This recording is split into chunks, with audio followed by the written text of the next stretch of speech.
Hello everyone, good evening and welcome to Better Than Live. Yes, it's that time again. Frontier Developments have released a new beta. There's going to be more Elite Dangerous stuff going on in the next few weeks than you've ever seen before. Particularly significant is that this time there is some stuff going on with exploration. So they've changed some of the exploration stuff, which I'm quite excited to look at. So I'm quite looking forward to having a quick look at that. Now I know last week I said that I was going to do kind of a Halloween thing and do a horror game and have a go at doing Alien Isolation, but I've decided that given that I don't really like Halloween, I'd be kind of hypocritical to then commemorate its existence by doing a particular sort of stream. Plus which, the beta was out. And I've covered every beta pretty much of Elite Dangerous since it came out, and I don't want to spoil that record. So yes, Alien Isolation will have to wait for another week. It might be next week. I don't know. We'll see. But at the moment, we have no viewers on the live stream. If you're watching this on YouTube, then thank you for watching. Appreciate it. I know it's a long stream. It's going to be another 2-hour one. I'd appreciate it if you could watch the whole thing. I'd appreciate it if you do like it. Stick a comment on. Do a thumbs up thing, as people do, and if you can, spread the word of the stream and the YouTube channel to anyone who would like to hear about it, or anyone you think would like this kind of stuff. We tend to talk about random shit. If people are in the stream, people are in the chat, then we have a chat about stuff, whatever's going on. Otherwise, we just play the game and see what's going on. So, I'm going to start off. We'll have a look through some of the stuff that's happening. At the moment, we're kind of looking at the ground because yeah, we're just in a station at the moment. I'm not going to reveal where we are right now because it's a little embarrassing. Oh, yeah, excuse me. But I want to kind of start off. What I usually do is have a look through the stuff that's been changed. So like the change list of stuff for the beta that's coming out. So just give me a second. Again, I got kind of filled up with stuff.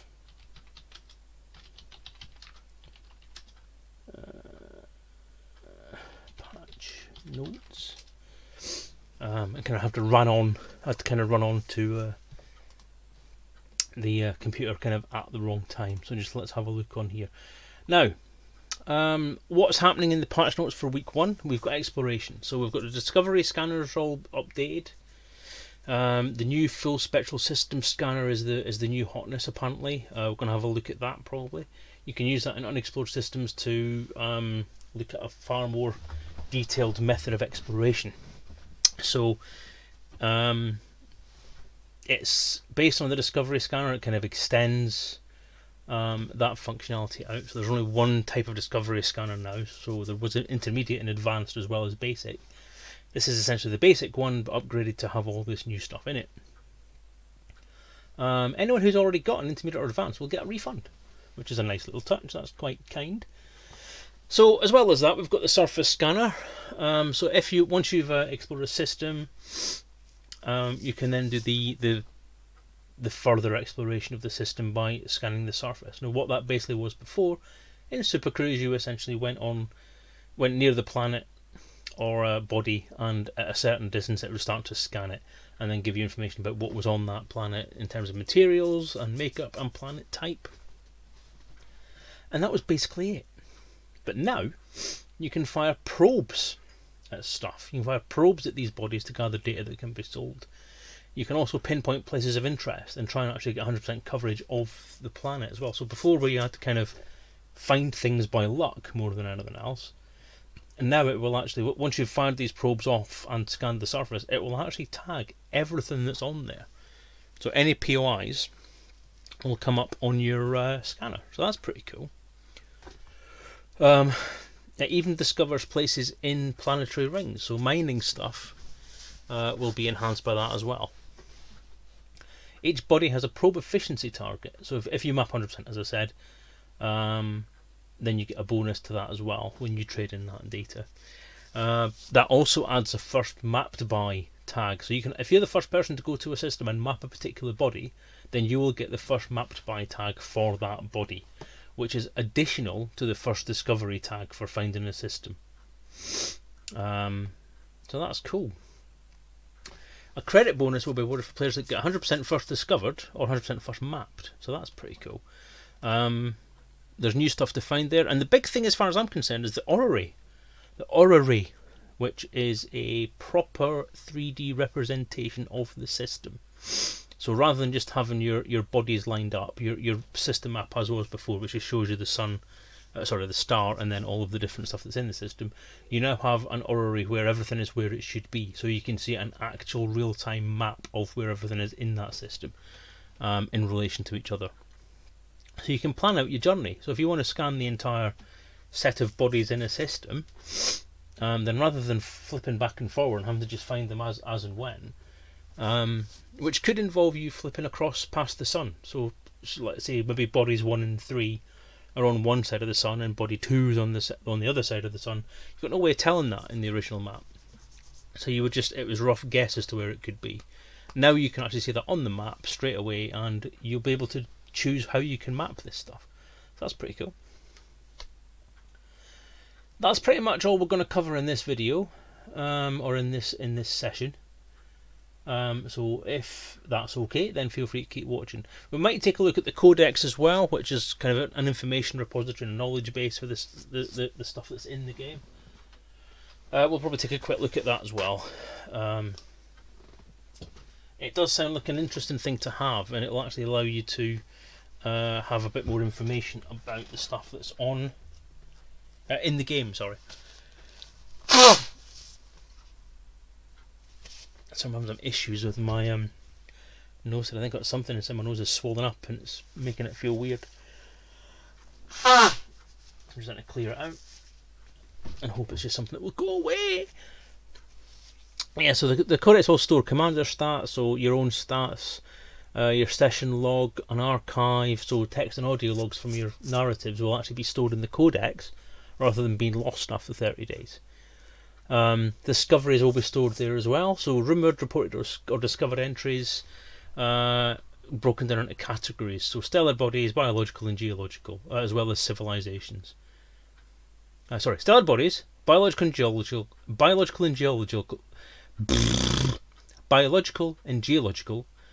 well as civilizations. So that's your 3 types. And obviously then you've got a knowledge base as well, so the lore and the history of the universe, which you know I'm quite interested in, is still evolving from what it used to be when we first started this journey, and is now going to be available to you at all times from within the codex, which is pretty good. So everything's narrated, and you have a playlist feature which you can use as well to store all that information for playback later on. There you go. Alright, so other stuff that's in there I'll just quickly touch on. Your background simulation is now more advanced. You have multiple states for a faction. You have economic and security status now as well. War, civil war and election now a 7-day conflict where players engage in activities and attempt to beat your opponent, so that's all kind of PvP stuff that's in there, so it not bothered me. A happiness level for each faction, which is a combination of states and influence, and also plays into expansion. Civil liberty is added, which is an interesting one. And more information about this stuff is in the status tab on the right hand panel, which is good. That helps you manage the factions.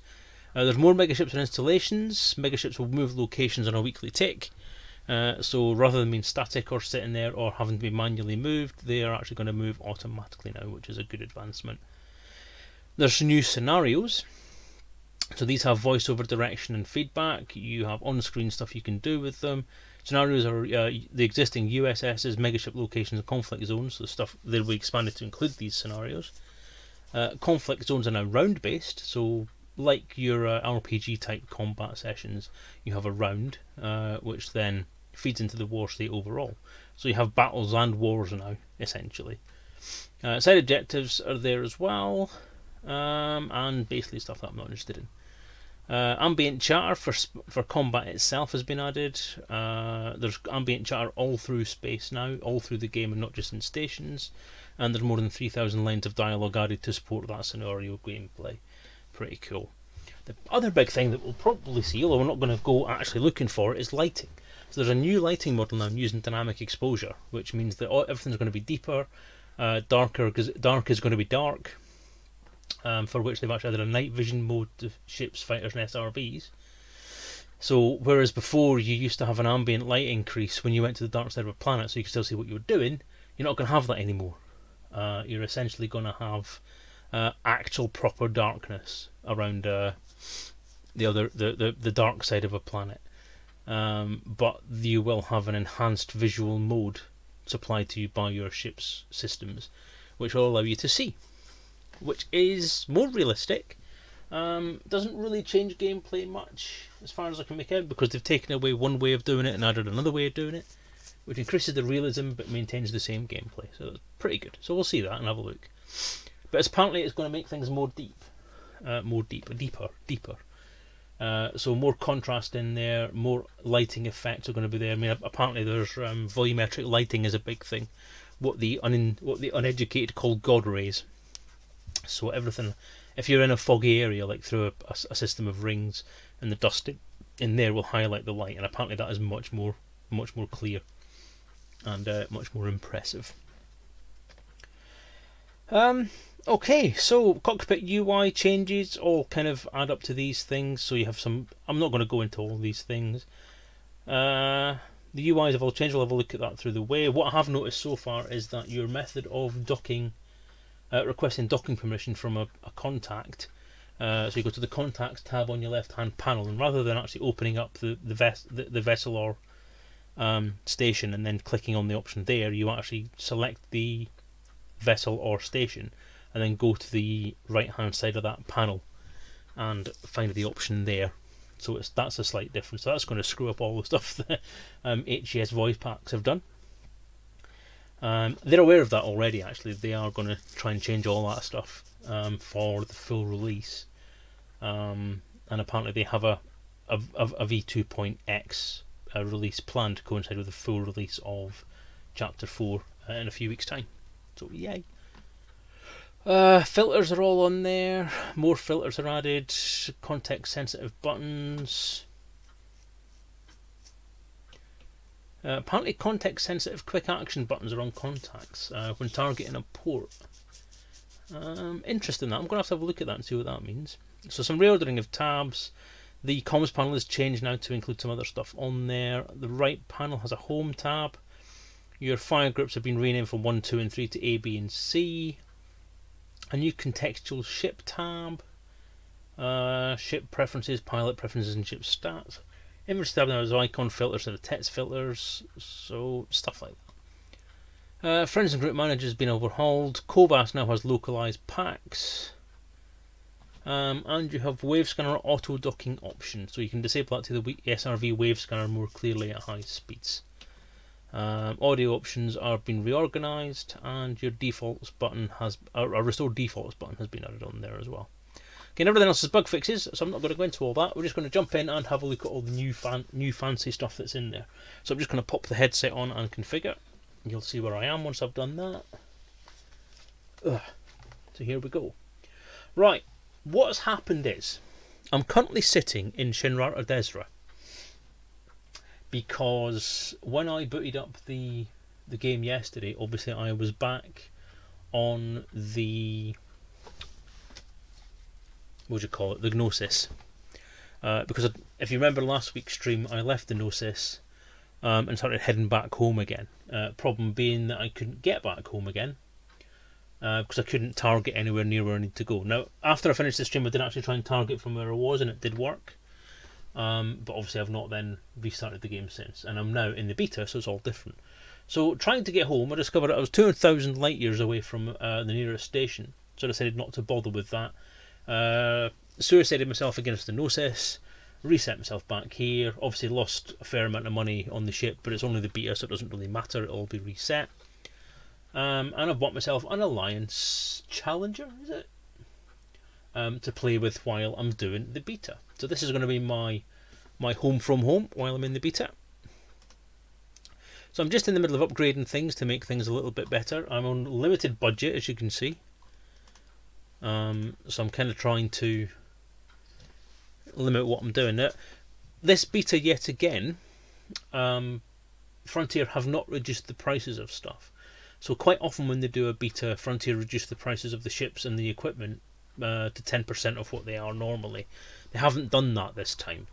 which is a bit annoying, to say the least. Because it means that essentially I am limited to sort of the smaller ships to play with in the beta, and so on. I have to be careful what I'm spending to make sure that I can afford to get the bits and pieces that I need to highlight what I want to show you all. So optional internal modules. We've got a shield generator. So what we've got then, we've got a planetary approach suite, which is good. We've got the discovery scanner.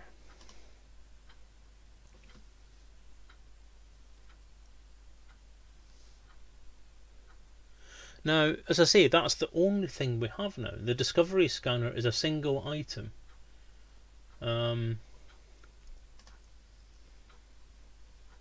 So yeah, discovery scanner, there's only the one now. So rather than having the basic, the advanced and the intermediate, you have a discovery scanner, and that's your lot now. Let's go back into here, browse, and we want the stellar body scanner. And I'm gonna, oh wait a minute, no we don't, we want the other one, the surface scanners. Now I'm going to go for the detailed surface scanner.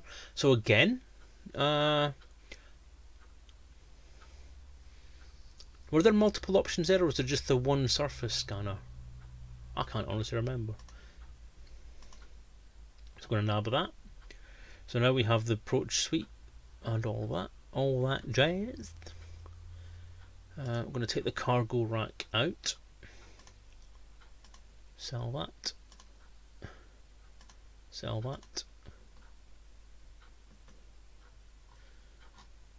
Military compartments. I was hoping this didn't have these. Just don't like the. I don't like the concept of a military compartment because it limits what you can put in it, and that just sucks ass. Okay, I'm gonna. I don't want a cargo rack there, so I'm gonna get rid of that. What I'm going to put there is as big a fuel scoop as I can get with the money I have.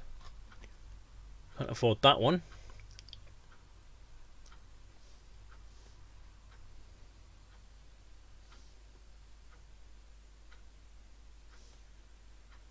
I'll go for the 6B. Yep. Okay. Go for this compartment, and in this compartment I'm gonna put a planetary vehicle. No, I'm not. Yes, I am. Let's go for that one and buy an SRV stuff in it.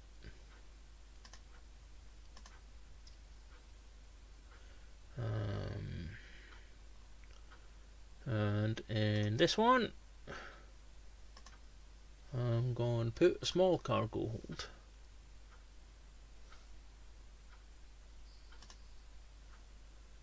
No, I'm going to go for an 8, I think. And that's it filled. So I've got the surface scanner, the planetary approach suite, the discovery scanner, a cargo rack to store some shit in, the vehicle, the planetary vehicle hangar, and 3 compartments I can do shit all with. So shields and a fuel scoop. So that's it. You can't even put a fighter compartment in here. Which is this the one that has it, or is it the chieftain? Not the chieftain, the other one. Because the chieftain, the challenger, and the other one, isn't there?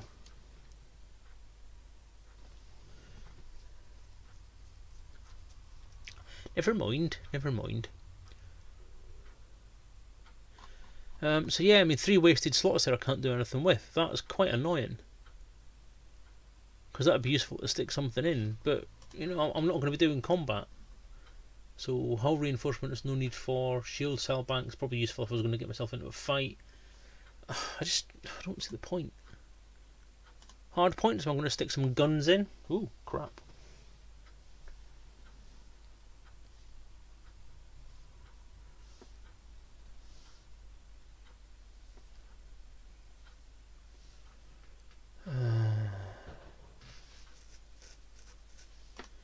Let's see, browse shop. Burst lasers. I'm going to have the biggest burst laser I can find. So that's a gimbal one.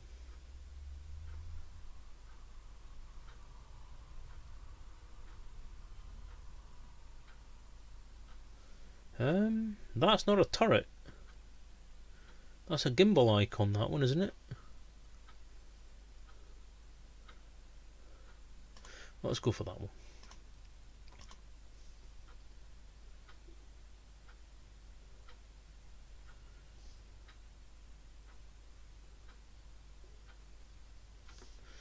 Okay, pulse laser, browse, burst, 2F, exchange.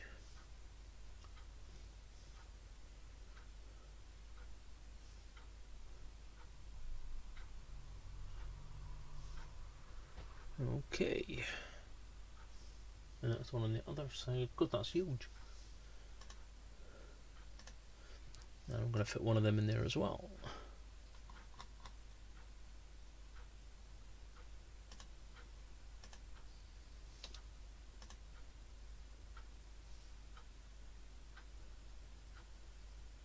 Wow, that's really close. Okay, so I've got fairly good weapons range there, and we're going to fit something on the medium hard point.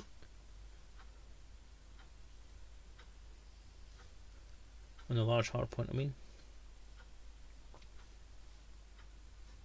Experimental stuff, cool.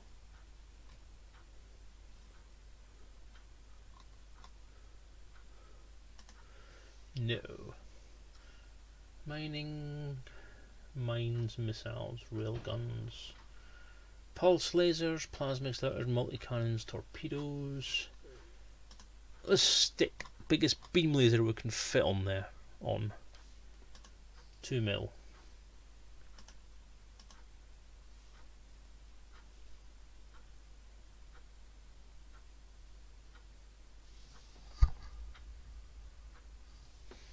Just in case we ever need it. Right. So that's me done, I think, in terms of weapons. Yep, I'm very aware of that, thank you. Okay, so now apparently the probes for this this newfangled exploration method is still I don't think I've got any paint jobs for this ever. Oh no, it seems that I do. I actually bought some shit.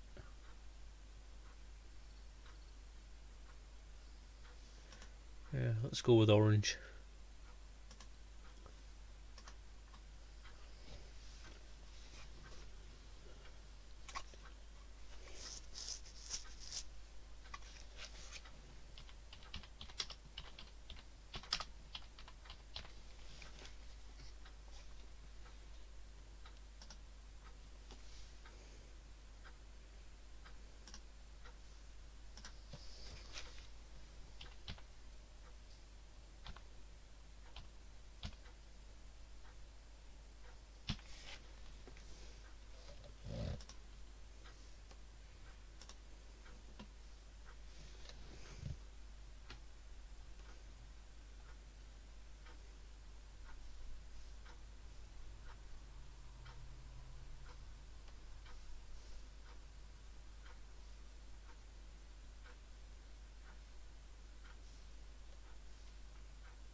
Okay, that's enough faff with the painting. Let's give the scarab a paint job.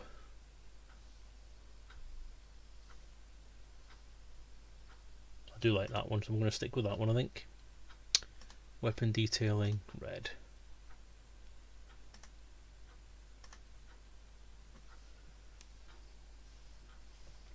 And that's a nice cockpit actually, I like that. Just give me 1 second, I just want to change my view slightly. That's better.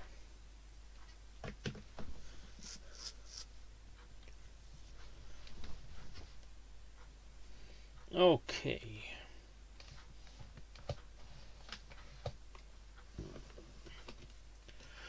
Now the plan is, I'm just going to exit that. I'm going to head off and do a little bit of exploration, so I don't know where I'm going to go quite as of yet. But shall we have a look at some of this stuff?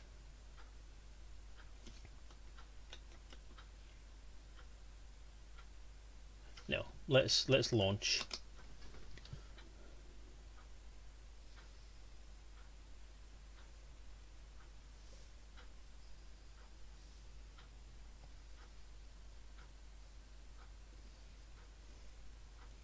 Still getting a few kicks from this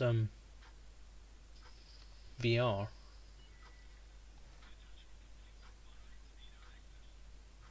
Raise landing gear.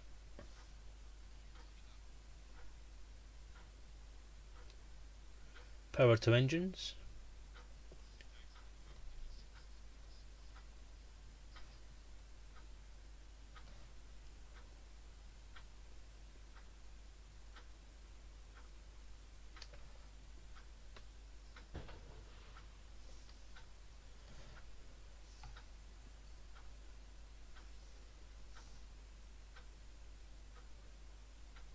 Okay, so the lighting on the planet, if we have a look at that compared to what we've seen before, there is I would say there's very much more of a nimbus around the planet itself. At this distance I wouldn't expect to see anything much different.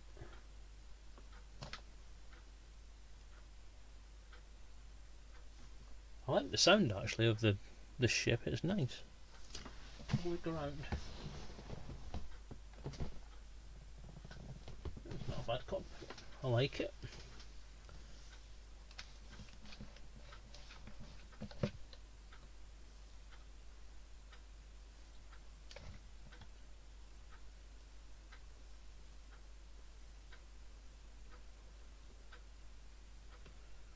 So I would say there's a little bit more in the colour detail on there. Those blue lights around the edge of the station, I would say are a little clearer than they are. That has a more orangey tint to it than it did in the last time I played.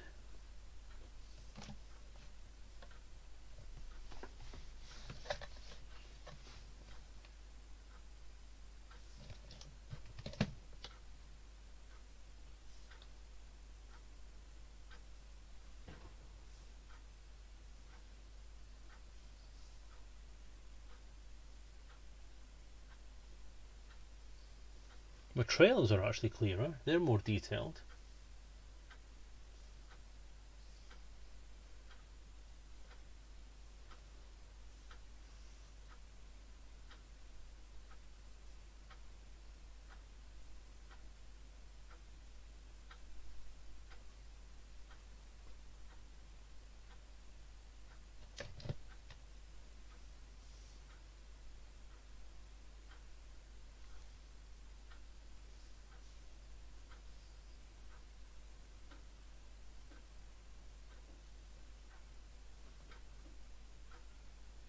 Afterburners.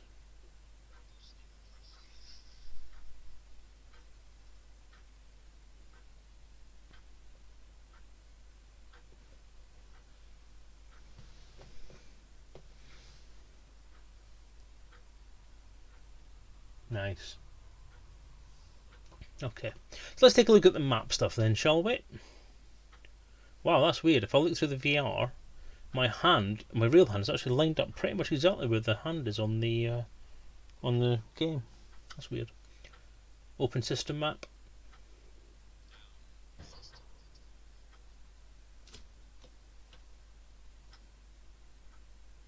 Okay, so this is straight into the orrery because I've been playing with this already today. So what we have here is a galactic plane. Now if I try and bring that galactic plane, at least the plane of the map, roughly into perspective, we can navigate into the system itself. Now this, as you can see,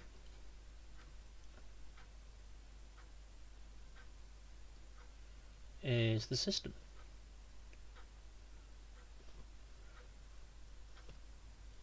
Now if I zoom in, you can see all the objects are there in the system in circles around there. So there's your orbital paths for everything in the system. Zoom in a bit further, and you've got the star itself. So if I move over to where I actually am, which is on the Founder's World here,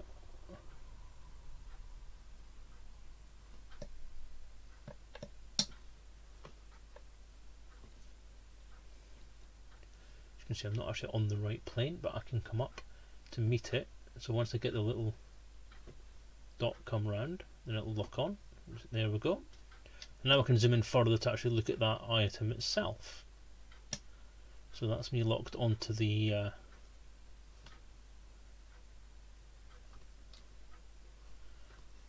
or I was at least locked onto that item itself in the list. So I'm still learning how to navigate this. I'm not particularly great at navigating in VR either, in the better times.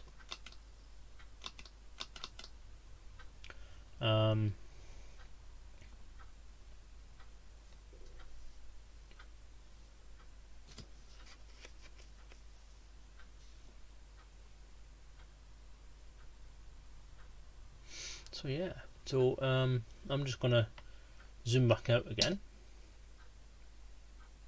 and then I'm going to navigate over to A1.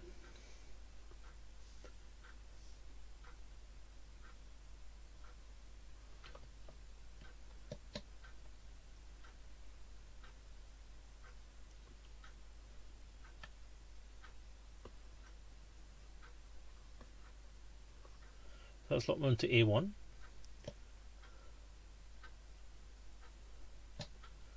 So that's a place I can actually go. Now I can select that as a place to go to like so. And we can have a look. So if I go back out to the main map, close system map, we're now locked onto that planet that I just tagged. Raise landing gear.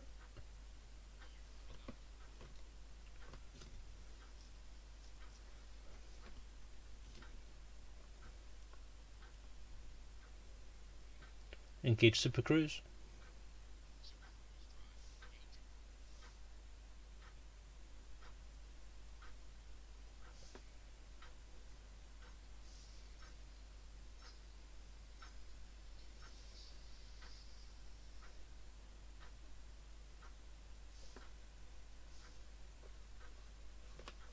Okay, that hasn't quite put me into Super Cruise mode. Has it just crashed on me for the first time this evening? Apparently this has been a problem. Then it is a beta, that's why we're doing this. It's pretty though.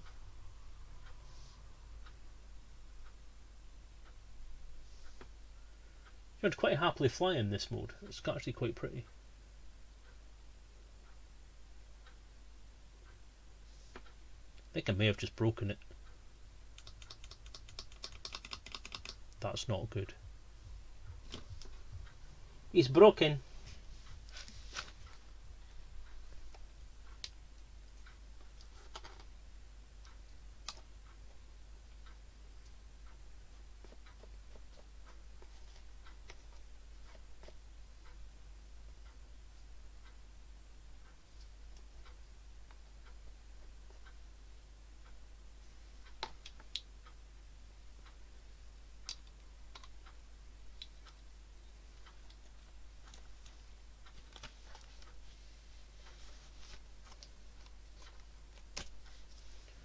It's broken, but it hasn't quite worked out that it's broken. So what do I do?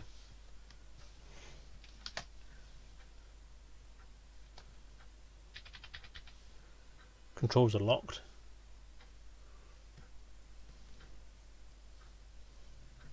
Oh, the station's gone now. Yeah, I think we've seriously crashed.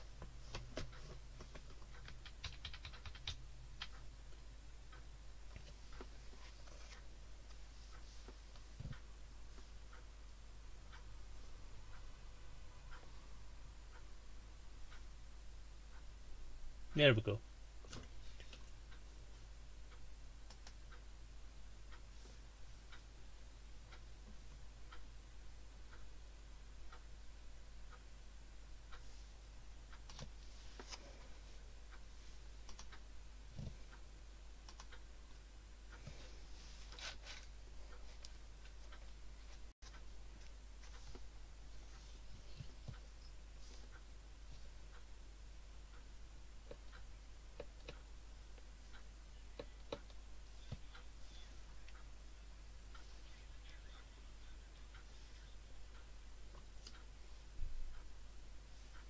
Open system map.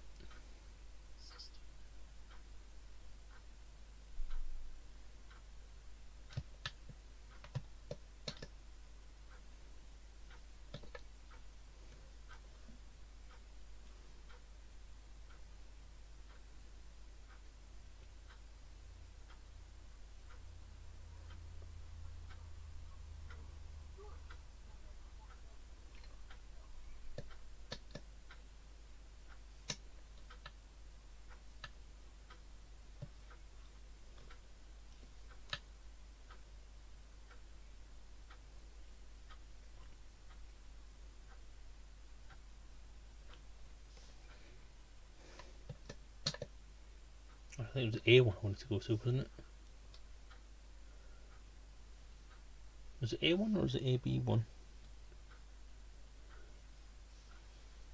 Must have been AB1. I can only see AB1 there.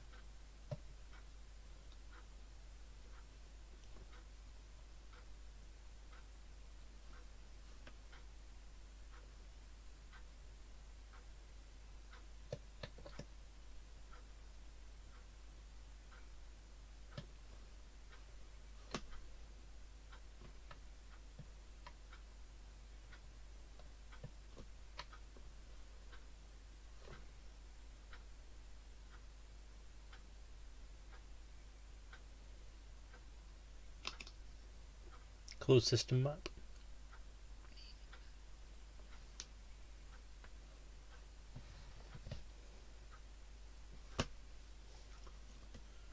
Engage Super Cruise.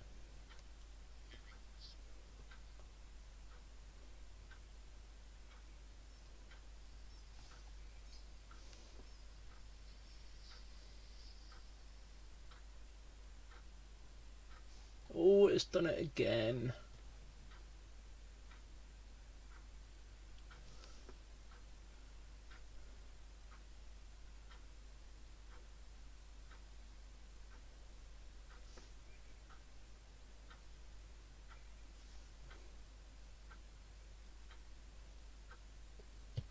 Come on, because I'm going to do some exploration. Good evening, Daddy Hoggy. How are you doing, sir? Unplanned takeaway, that's fine. We've had well, we didn't have an unplanned takeaway tonight, we had an unplanned takeaway last night. And ate the leftovers of it tonight. Woo! Which reminds me, I was meant to bring a drink up with me. Oh, it's gone tits up again, isn't it? Is this the new mapping system? Yes, it is. Well, it's the new orrery, the new map, new system map. Haven't got to the new mapping system yet. Because every time I try and go into Super Cruise, this happens. Oh, God. It's all gone horribly wrong. So we're not connecting to the server again. Okay. So once we get booted out and then get back into it again, I think what we'll do is we'll hyperspace somewhere else. What I'll do while it's working out whether it's broken or not is I'll go and find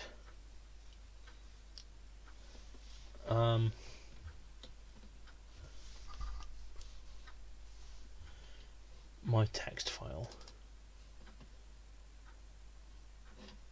So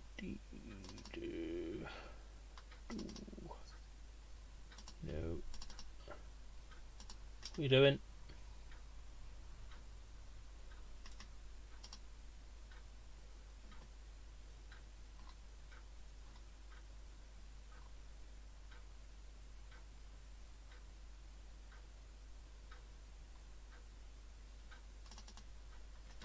So open up the Road to Riches map that we've been doing for so long, and I'm just going to copy the next destination into the clipboard. Alright, I've got a connection again. I look less like a pink chipmunk to you. Well, that's good. That's always good to know. Everybody should look less like a pink chipmunk.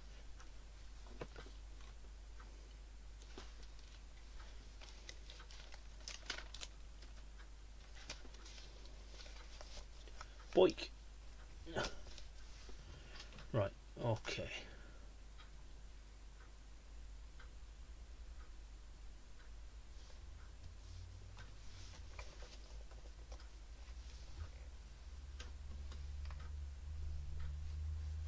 It's not liking that either.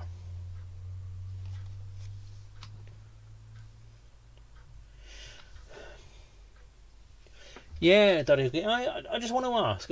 I hope that message that I sent to you on Messenger earlier. I hope you didn't find any offence in that. I'm not questioning anything. I'm just hoping that that things will be okay. Really, I suppose. Right, let's try this again.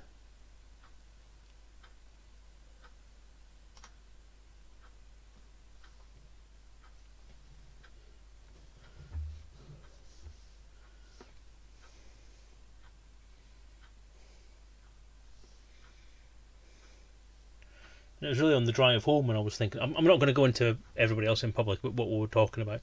But obviously, what we were talking about, I was kind of thinking about on the way home, and it's kind of the thoughts I was coming up with in the car. Okay, so we're loaded back in.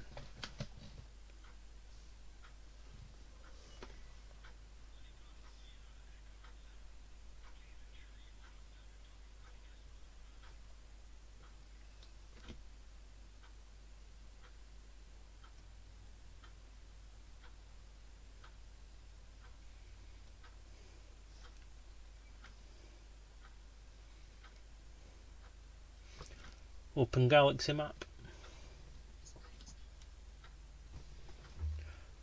Right, so let's go back to that.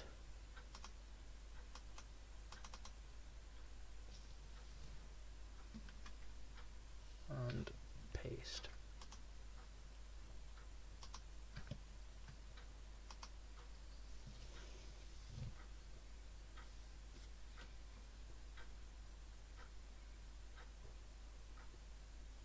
Why is the route unavailable? There we go, that's why. Okay, that's not far away. We can manage that. So let's go there.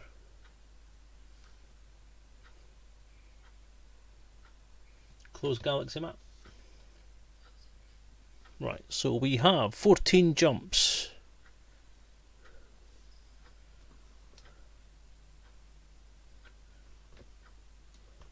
Engage FSD. Let's see if this works any better.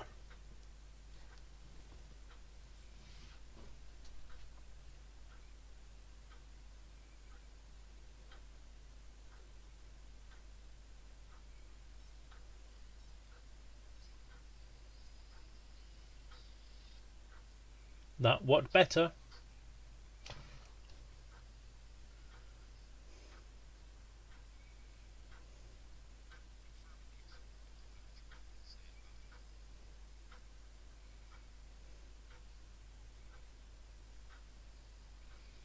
Although, will it drop us out? Ooh, new hyperspace effects. Nice.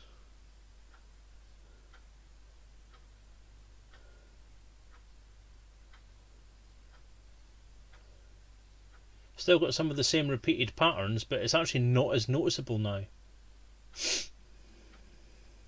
That is, oh my god, they have done such a good job of rejigging that.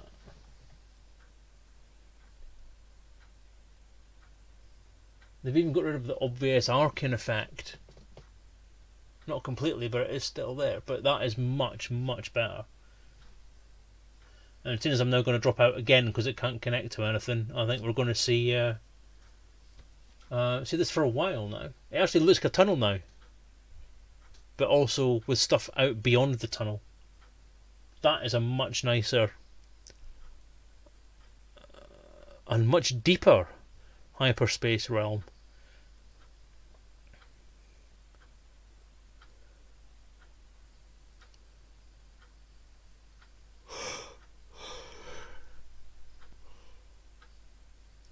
Although, looking at it from the side, if you look at it from there, you can actually see what I assume to be the sort of the mapping shapes that it's been mapped and applied to.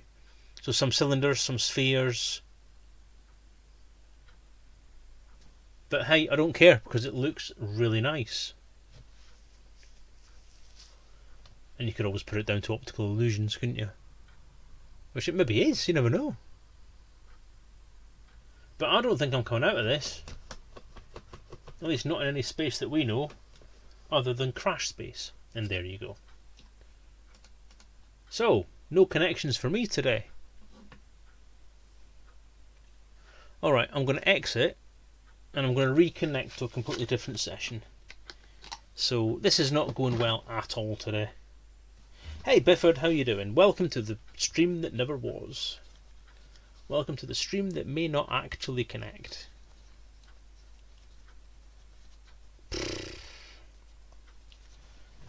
Yeah, so what we're having today so far... Yeah, I've met my steps. For some reason, by waving my arms.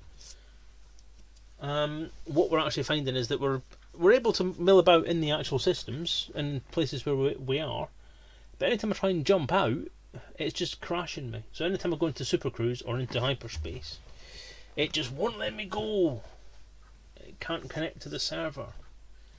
So not great. Not great at all. So how is everyone?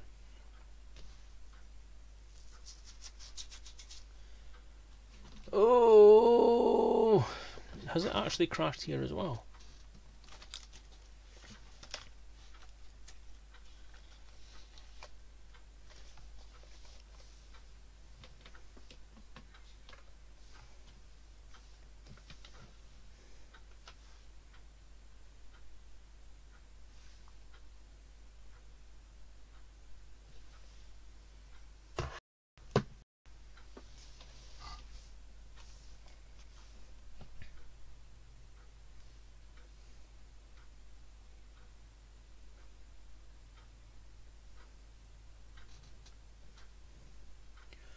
Yeah, I've been told that this beta seems to be suffering quite a lot with this.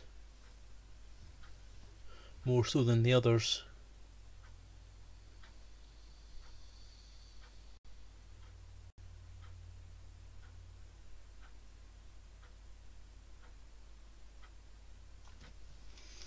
Am I now running two versions of Elite? I think I am. I am.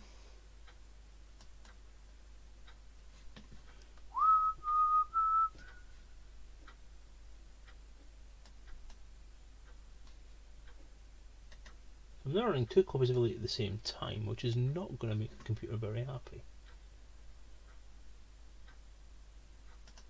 So I'm going to exit that one. And I'm going to exit that one.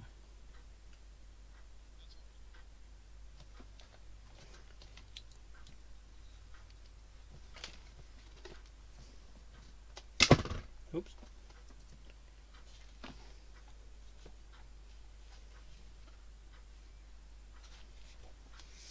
Okay. Let's try that again.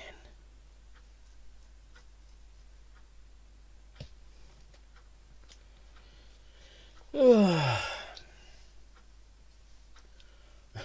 I hope Alex having the same issues as me. God damn it, why should he get all the luck when I'm getting crap?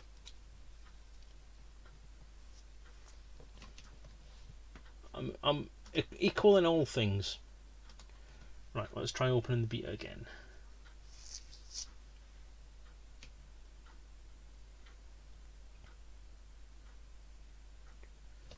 Let's see what happens this time.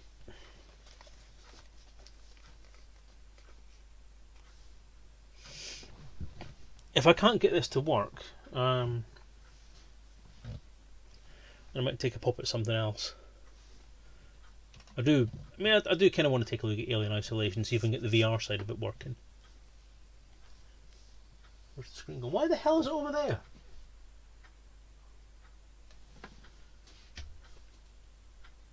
You better actually come up in front. No, you haven't. You've come up to the side. What the hell?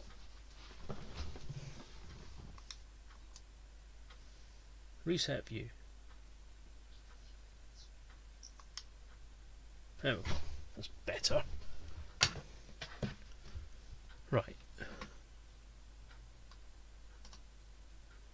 Private group. What?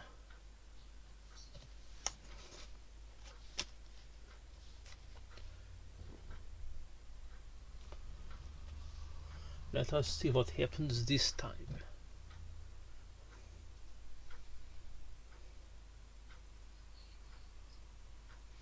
Yes, I'm sure we are. Ooh. That's pretty. This is actually where I was jumping to. Ha! So I've actually arrived at the place I wanted to jump to. I do need to configure my fire groups though. That is a point.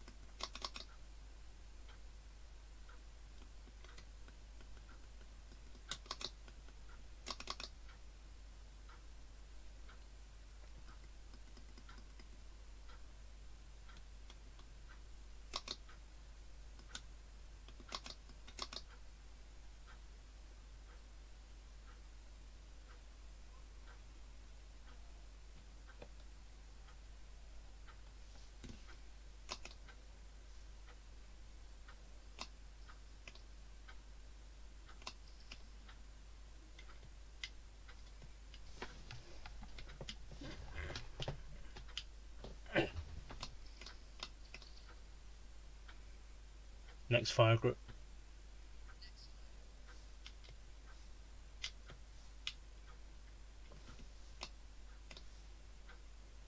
Previous fire group. Retract weapons.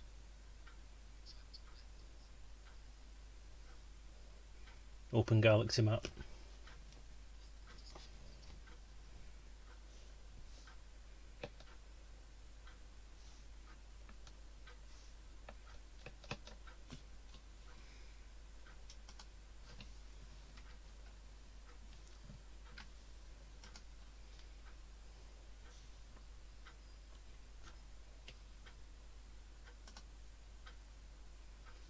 Close galaxy map. Engage hyperdrive. Engage frameshift drive.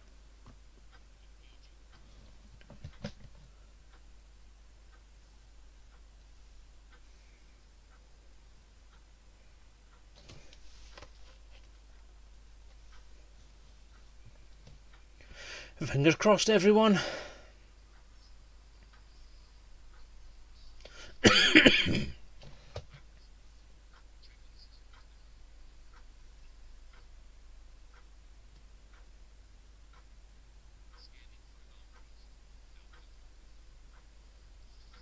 Woo!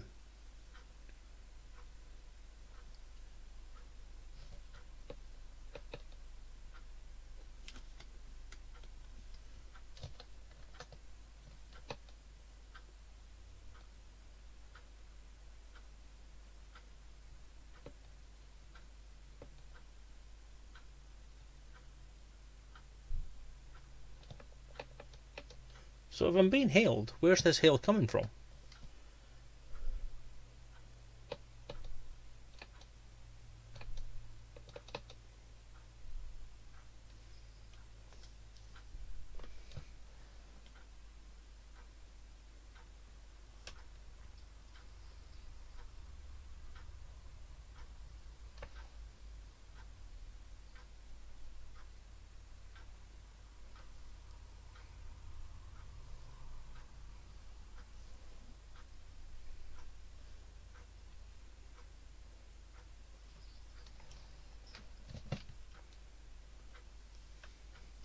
That's bigger than I've seen it before.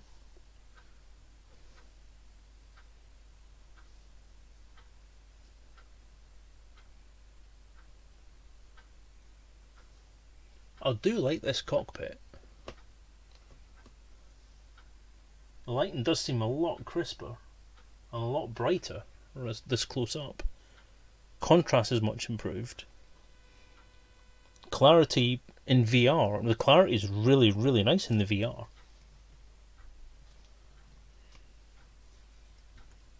Engage hyperdrive.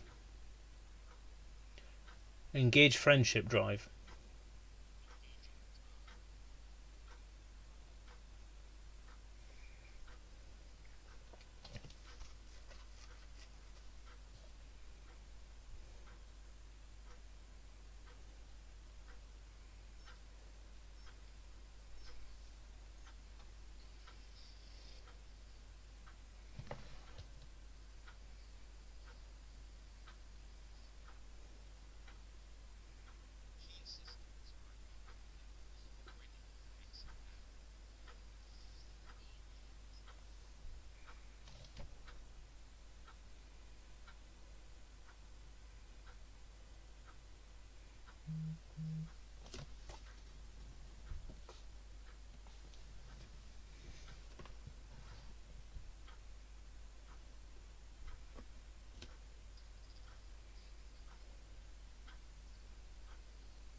Yeah, you can actually you can see it now. You can see the actual colorization on the hull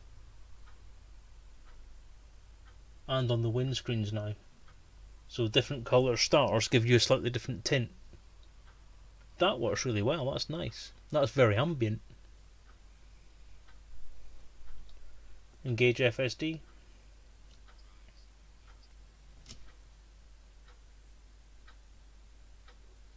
All the interface graphics appear a lot less smooth. That's interesting. I literally just commented the fact I think everything, the clarity and stuff on VR is just really, really clear.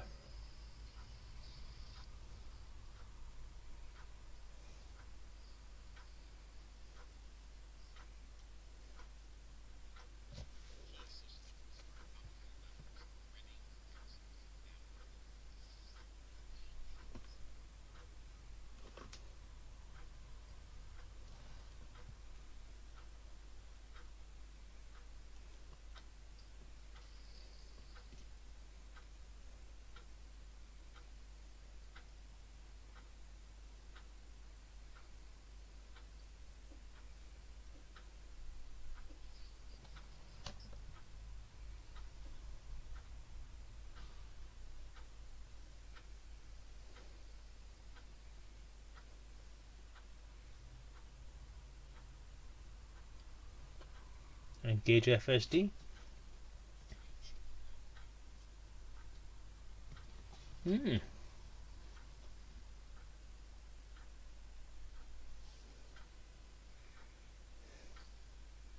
I'll have a look on this on the right panel next time I jump.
Actually, I would agree.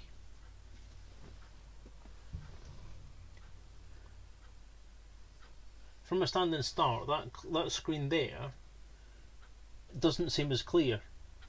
But then that might be my colour scheme. But yeah, the text is smaller, and I'd say it's more apparent on that.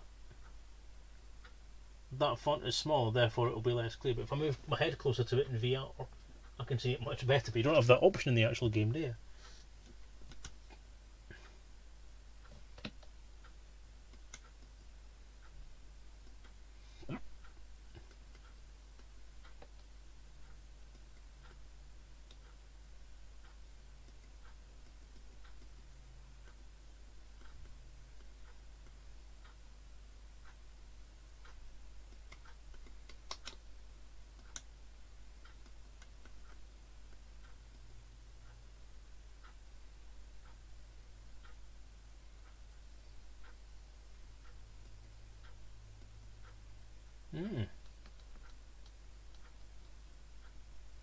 And that's still the same. So I mean, that screen is more or less the same as it was before. So to me, that screen looks exactly the same. But I would admit that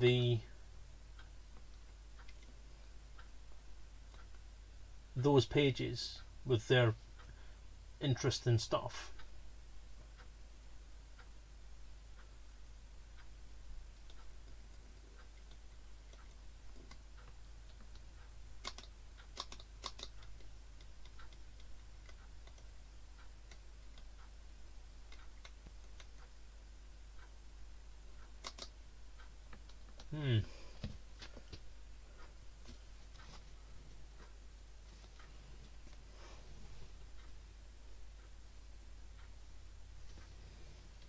I'd say that's the same as it was.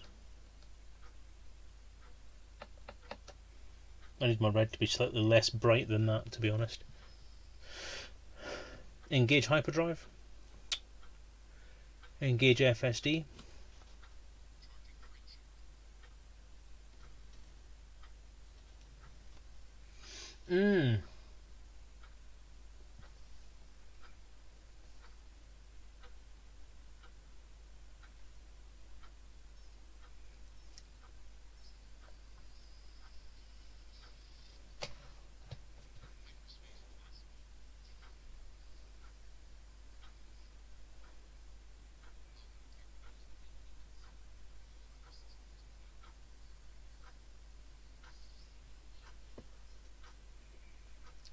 No, we aren't. Who the hell?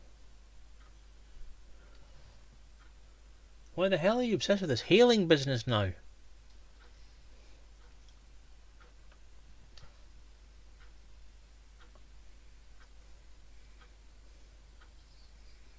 Is it me or do the stars just seem a lot closer and more visceral? That's just, it's like it's right there in your face.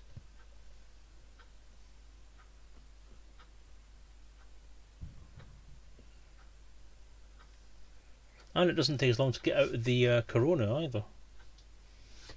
Engage FSD.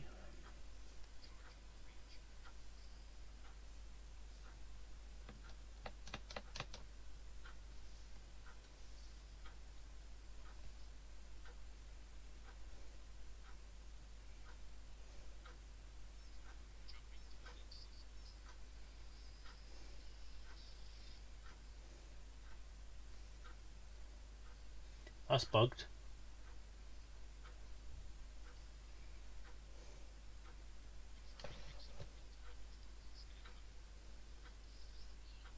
Oh no! Oh, we're okay. Thought it was going to die there.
Engage FSD.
No, it's about the same. Again, I can do this. I'm a blind ass.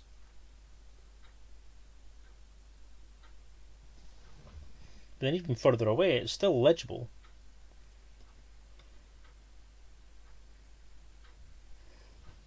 I mean, red's not the best colour to be doing this in anyway, but it's no. I would say it's no more difficult than it was last time I tried to read it. Engage FSD.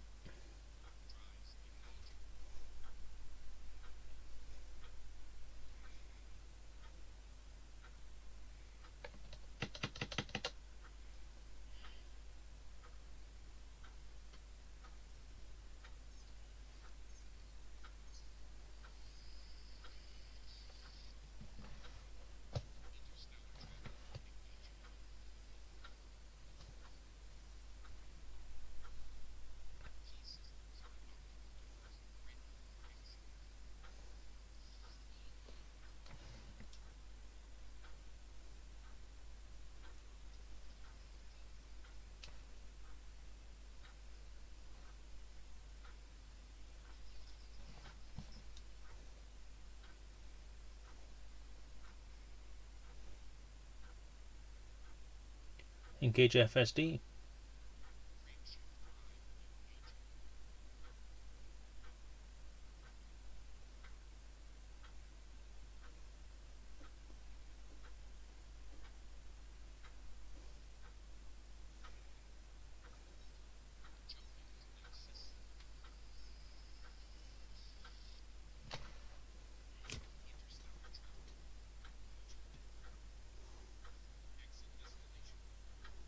Yeah, that's got to be a set in your ended. I'll have a look at the Ori in a second. In 4 more jumps time, because it looks to me it looks alright.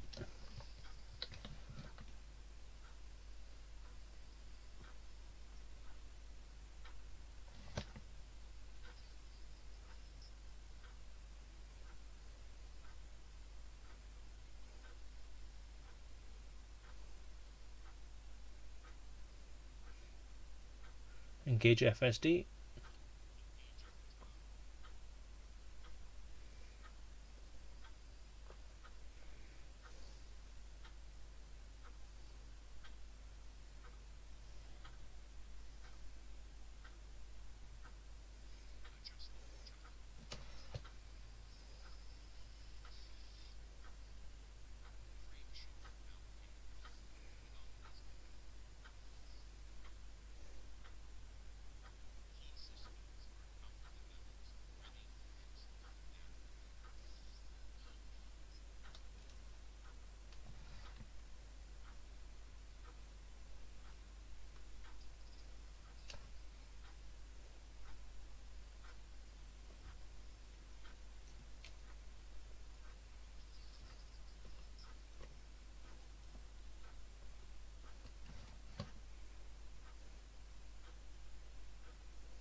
Engage FSD.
Engage FSD.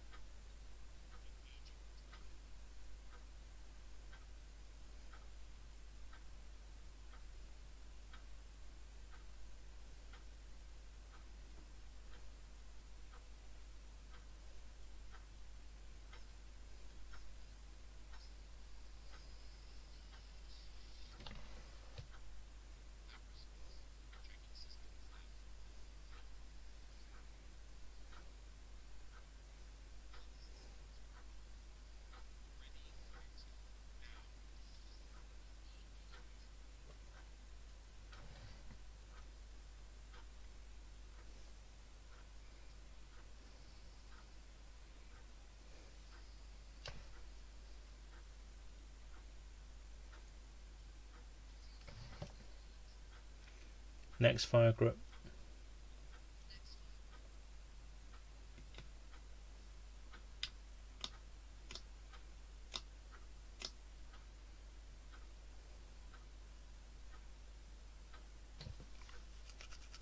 Okay.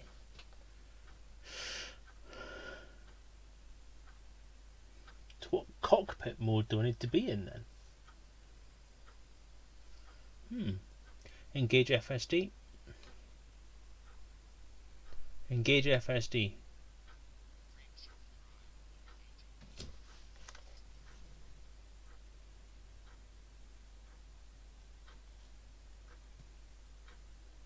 Yeah, when I was in the Shinra Adventure system looking at the star from the far point, yeah, huge corona differences.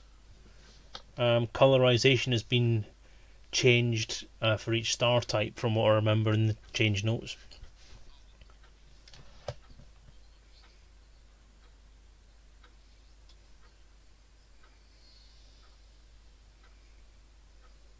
I mean, even close in, that's looking a bit different.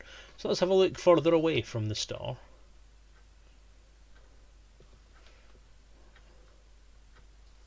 Let's just fuel up first.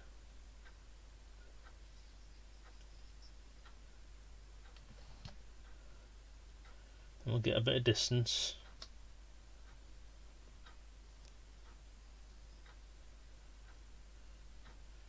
And we'll stop. Open system map.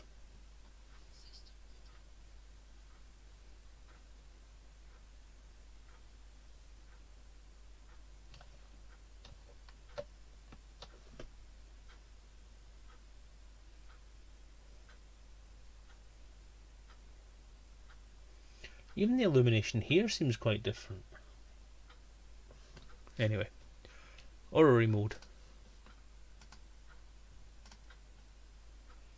Alright, so there's orrery mode in 3D.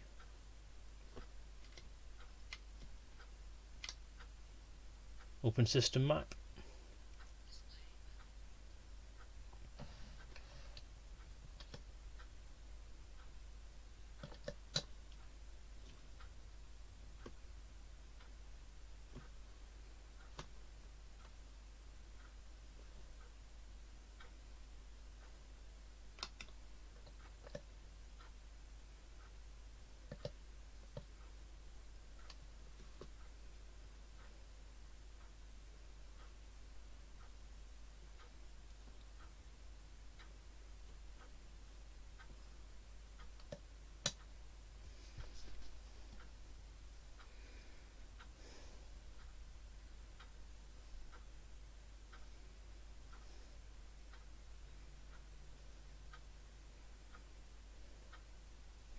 Okay, so how does one get into the correct mode?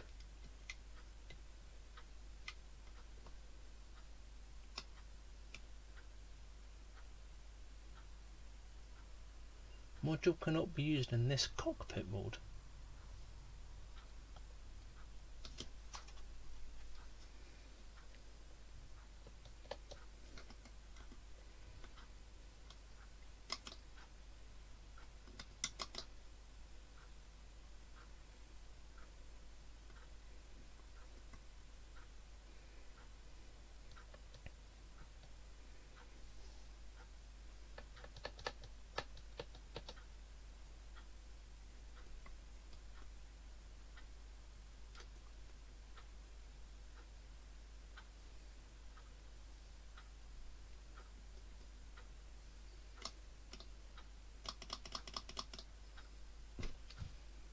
So, how the hell do I get into the correct fucking mode then?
Full spectrum scan.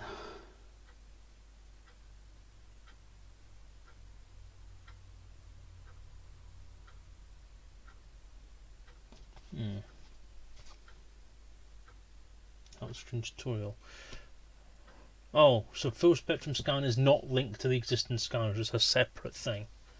Right, so I need to map a key to it then. Ugh.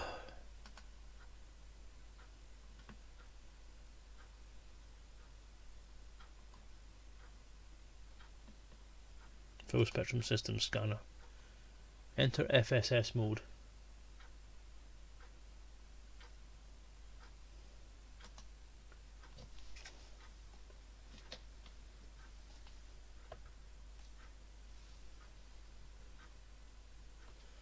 Okay.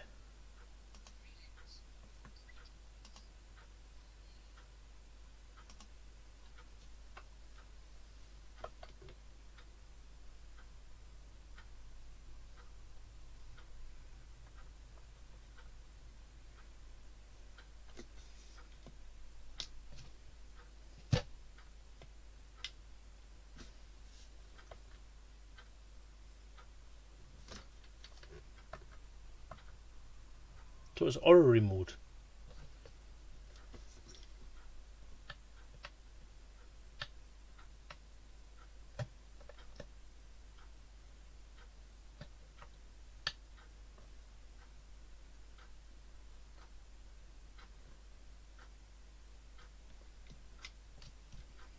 And you press the button, it just takes you back out into the screen again. I'm confused.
Okay.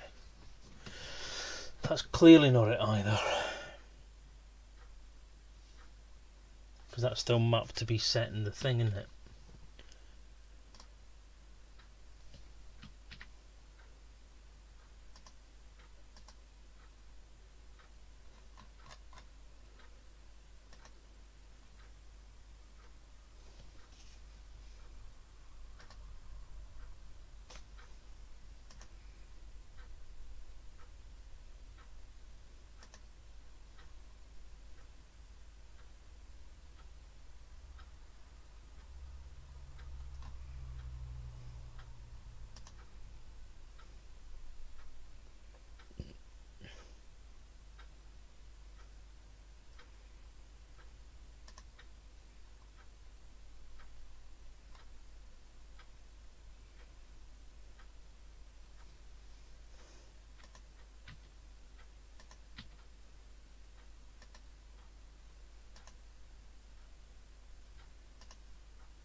There we go.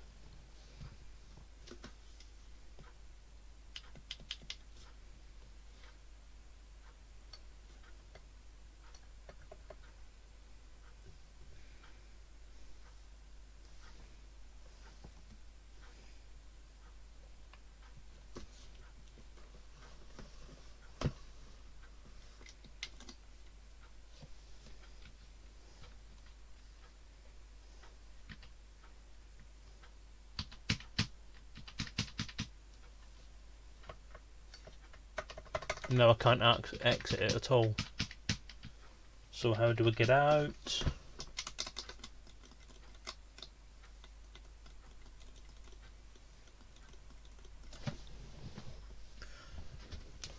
It's almost like the cockpit is still there, just not visible.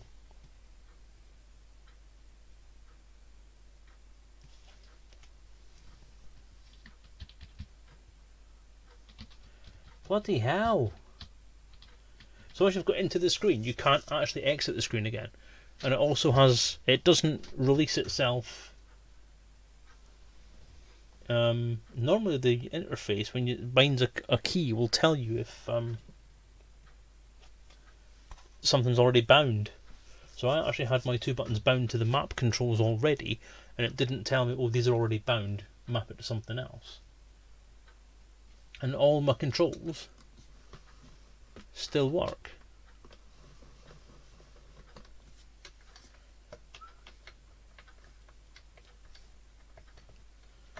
Now I did bind F11 to Discovery Scan.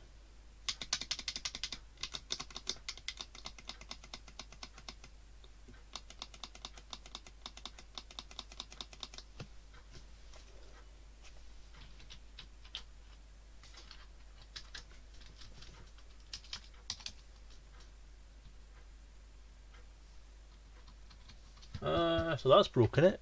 Oh, wait a minute. There we go.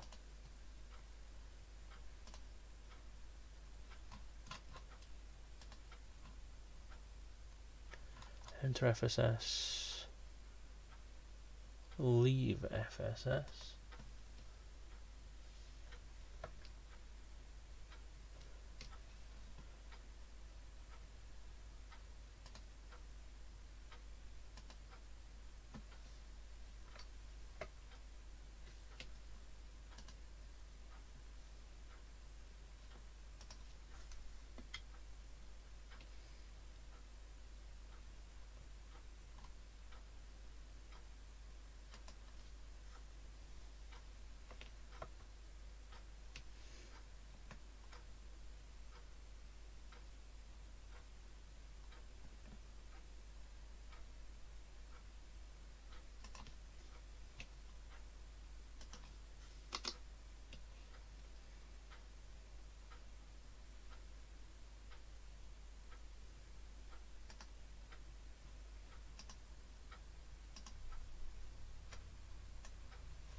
nothing actually works. Nothing's bound.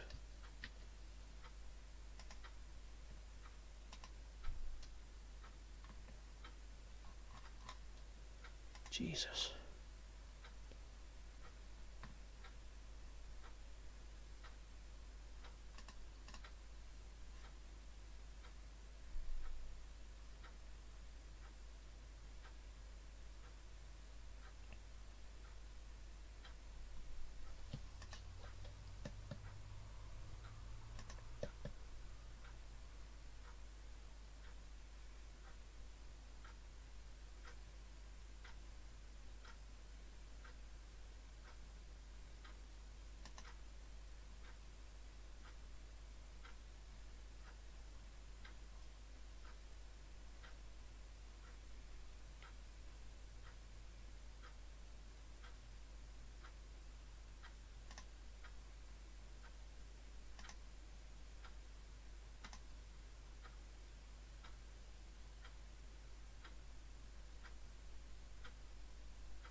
Okay, got something working at least. We need to negative those controls on both sides. So camera pitch, regular, regular.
I don't get the full spectrum scan. I don't think I do either.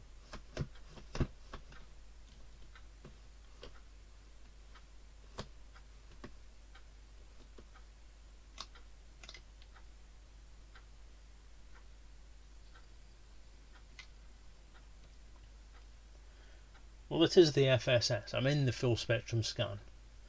But what I'm not getting is tuning. So what do I need to do to tune?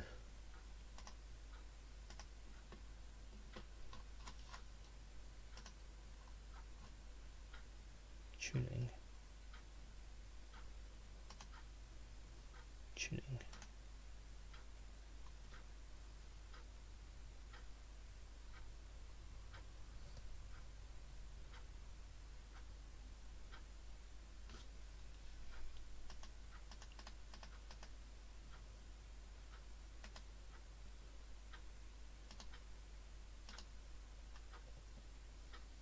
there we go.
So what I'm actually doing is I'm using the tuning to move this up and down.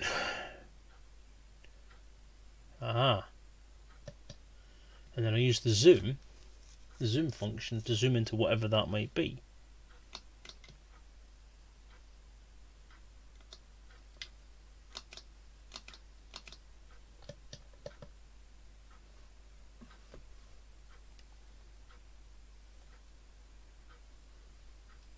And I'm actually essentially scanning around the sky trying to find different things. That's a new one, so let's target that. These all seem to be like USS's.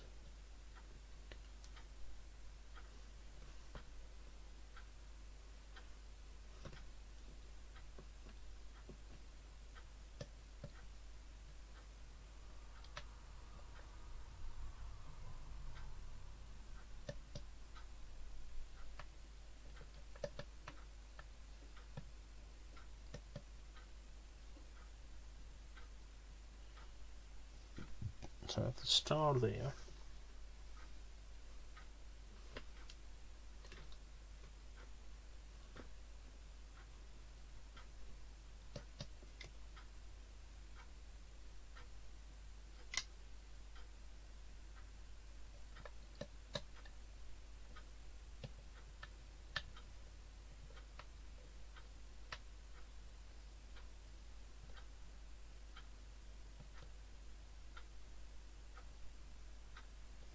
Right, that says the signal analysis on the side there shows you what it is. So this includes some water worlds.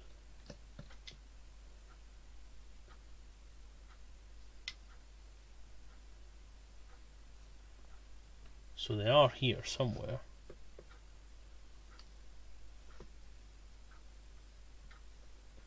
I've now got to try and find them.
Okay.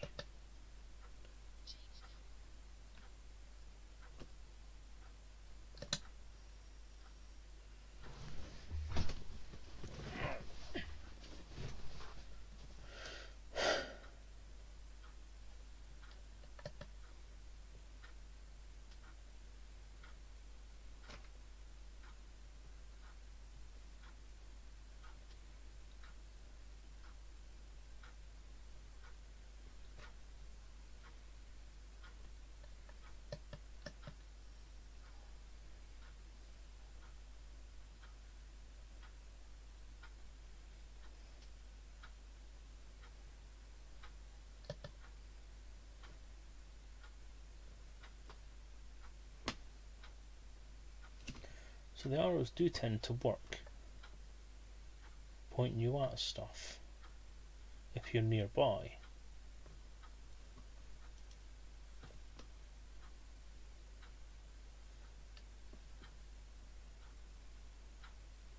Does that mean that I've found them all there? So that could indicate that there's something there as well. So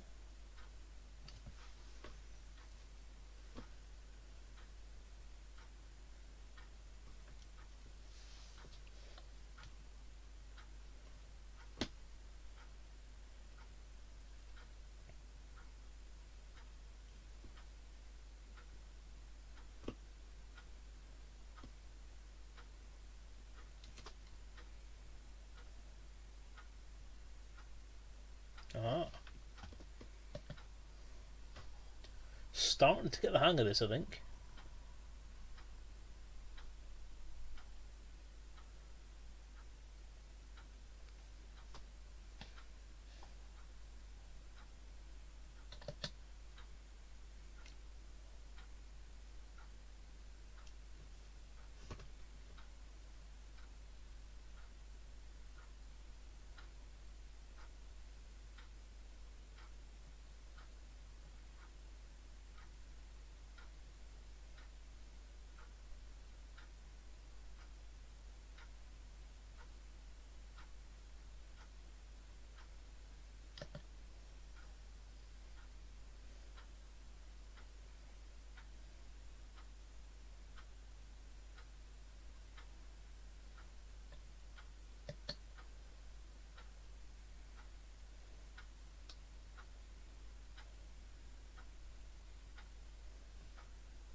So the arrows come up no matter where you are on the spectrum, and then you can find something. And once you've found it, you have to tune to exactly where it is.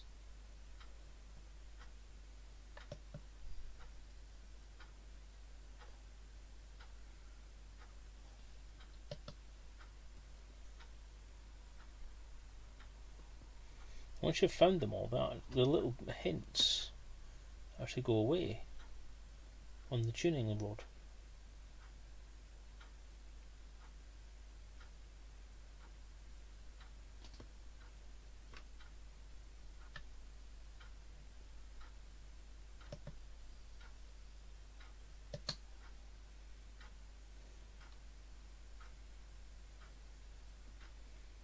So that tells me there's more to find, and will help me navigate to it.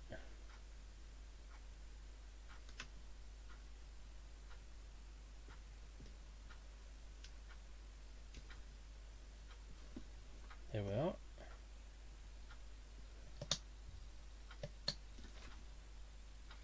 So if I then navigate up to this one, it's just a matter essentially of searching the sky, and your indicators will tell you roughly where something is, and then you tune it in.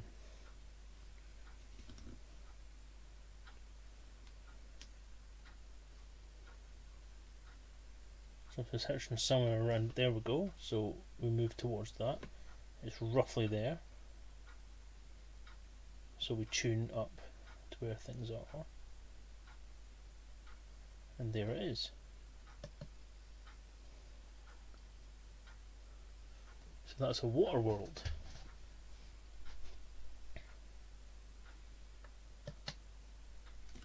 And then we're actually pointing immediately at another one as well, so that one there must be a world as well.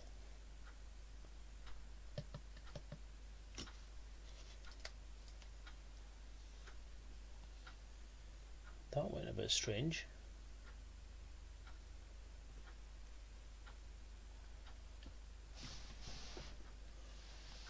What just happened?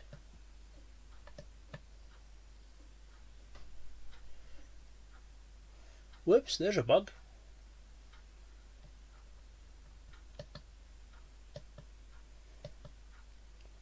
Ah, so you can zoom further in once you found something. Ah, so if I found that, the likelihood is that it has something else around it.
Yeah, that's a definite bug.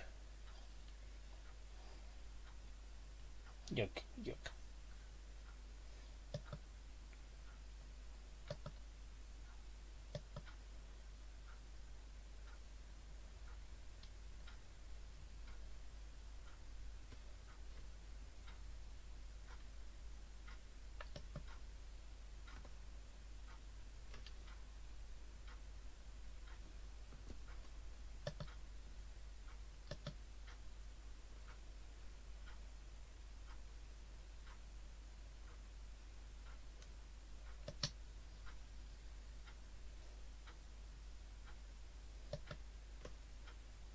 This is us finding moons now.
Oh, for God's sake.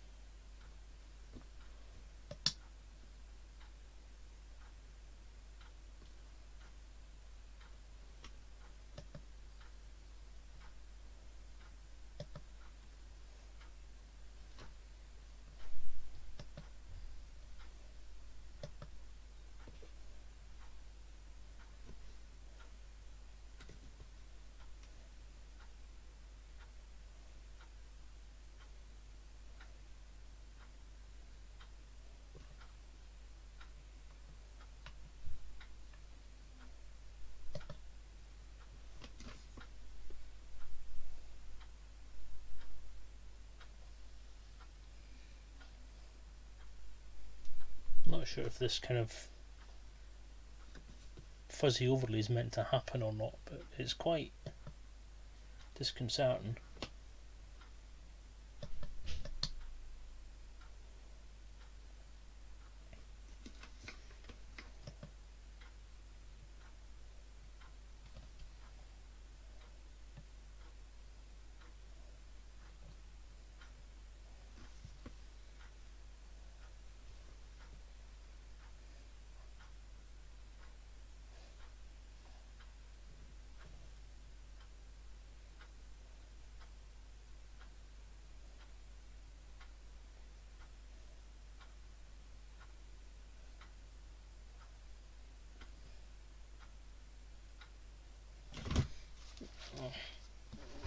Oi.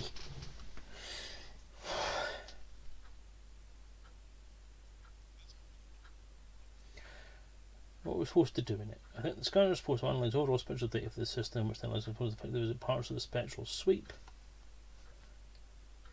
between planets and their stellar bodies in the system. That for essentially equivalent of stellar inflected light from the main star. I think that's actually one of the things that Frontier described it as at one point. And it's very similar to a spectral scan.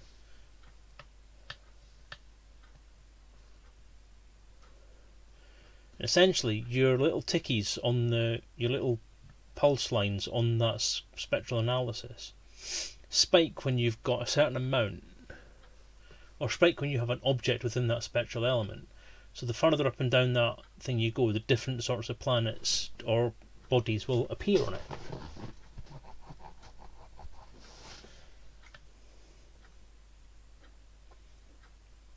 So there is gas giants, there is rocky water worlds, or there is rocky bodies. I can't remember exactly where they are. In fact, it tells you there, signal analysis. So that's high metal content. That area is metal rich.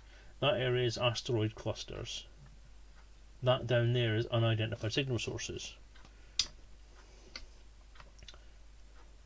Gas giants and water worlds. So the smaller items are down there, the larger items are up here. So we still have a couple of rocky bodies to find. If I zoom right back out, apparently there's 2 more rocky bodies to find in there. So if I zoom in,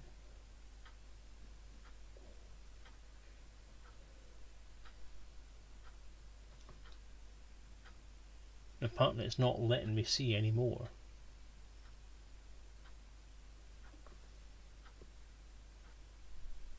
There we go. There it is. So there's 2 more in there. So 1 there. That's another rocky body. And then down there is our last rocky body.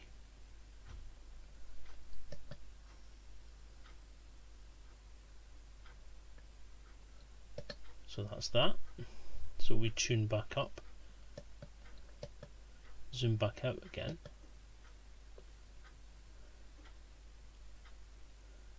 There's still icy bodies to find, so that is going to be around there.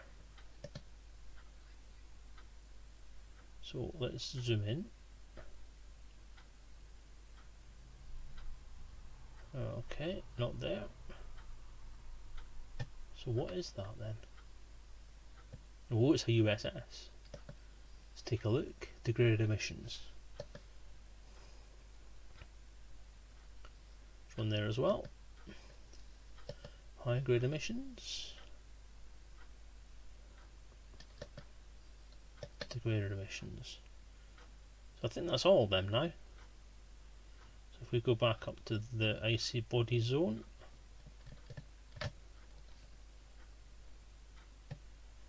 Right, and we need to find it. So there's our pointer, so we go into that one.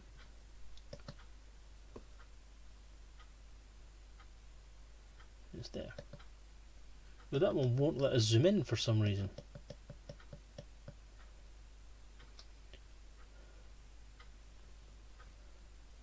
So that's what? That's planet 10. Zoom in further.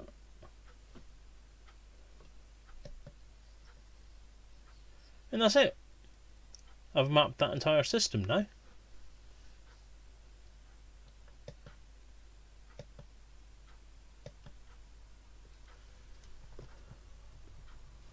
There's everything found.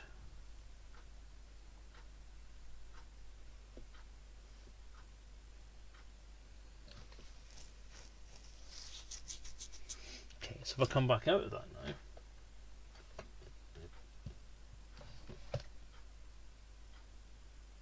we should then have all the navigation data there. So let's go to one of the places where we can land and have a look around.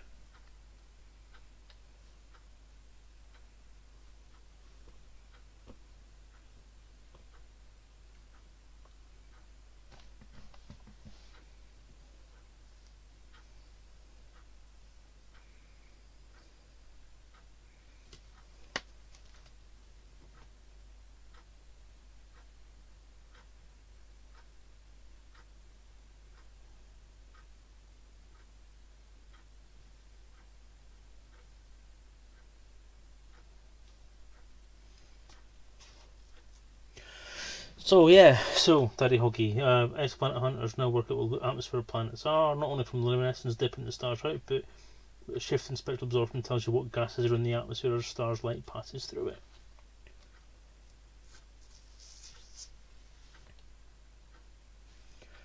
So in essence, this is actually quite a realistic simulation of what you could do.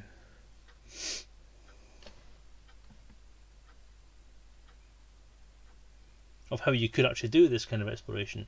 So this does actually work as a semi-realistic model of exploring a star. If that's the case, that's pretty cool.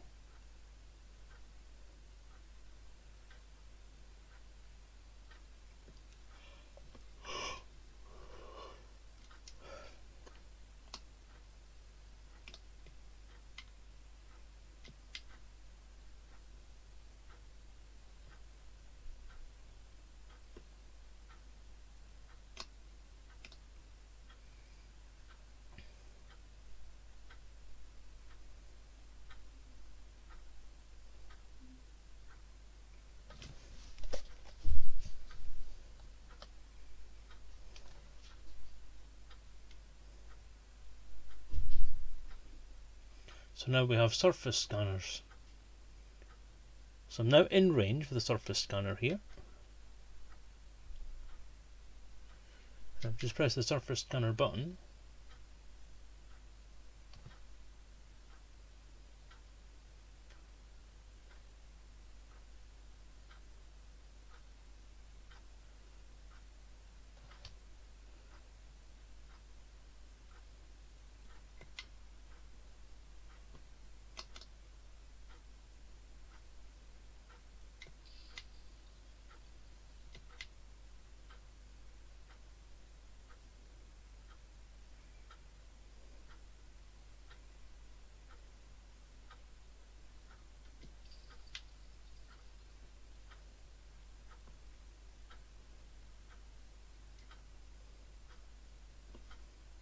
Now that has mapped some of that planet.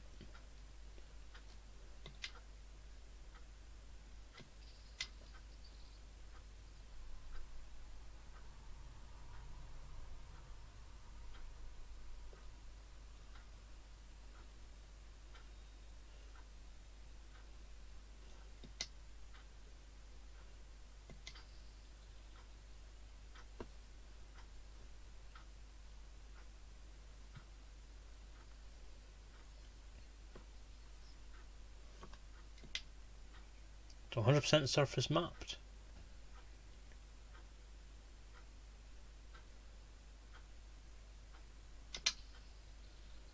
Map a different button to the launch.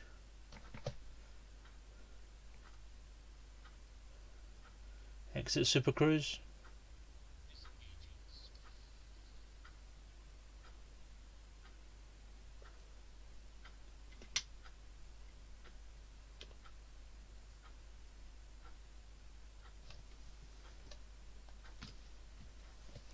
And to map a different button to that.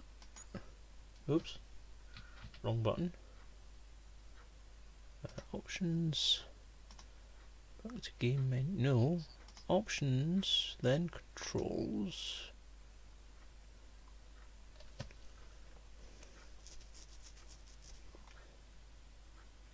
Detailed surface scan mode.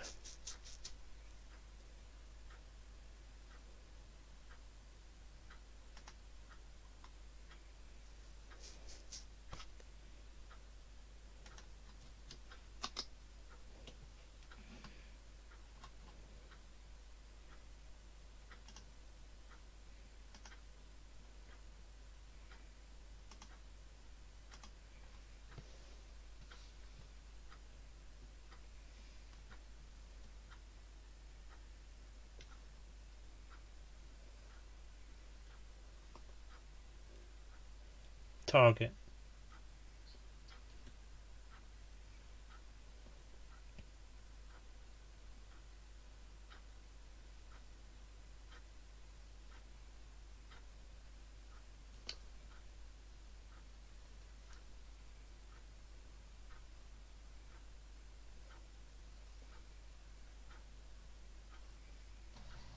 Engage Super Cruise.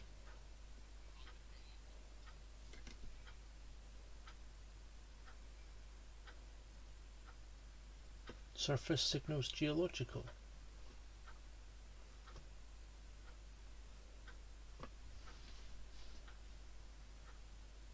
Engage Super Cruise.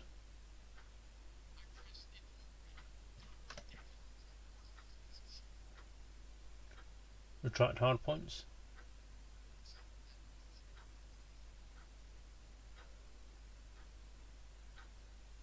Engage Super Cruise.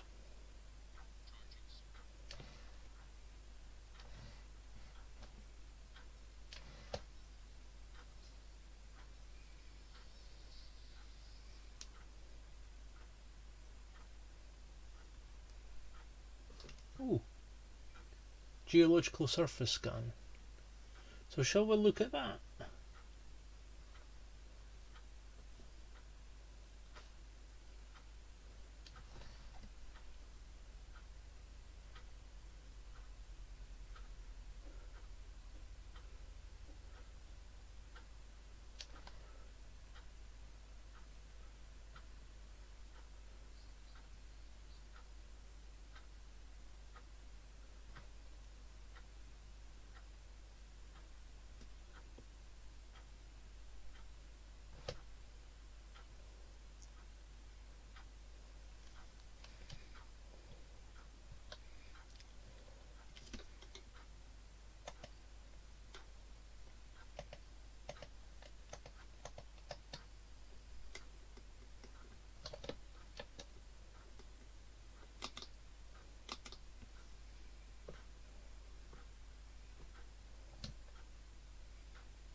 You see everything is really dark.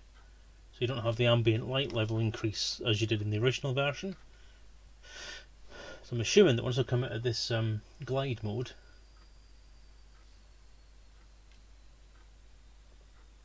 it should kick in the night vision. I'm hoping.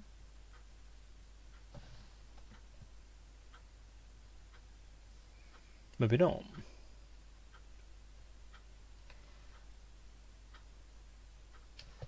So I can't see shit.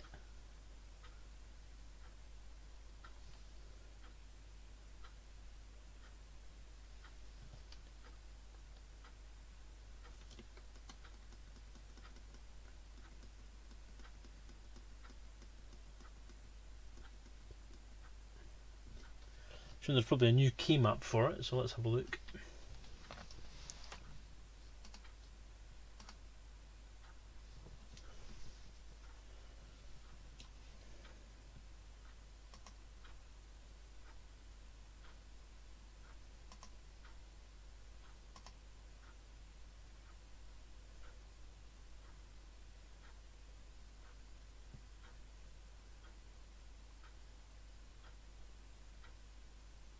Night vision, there we go.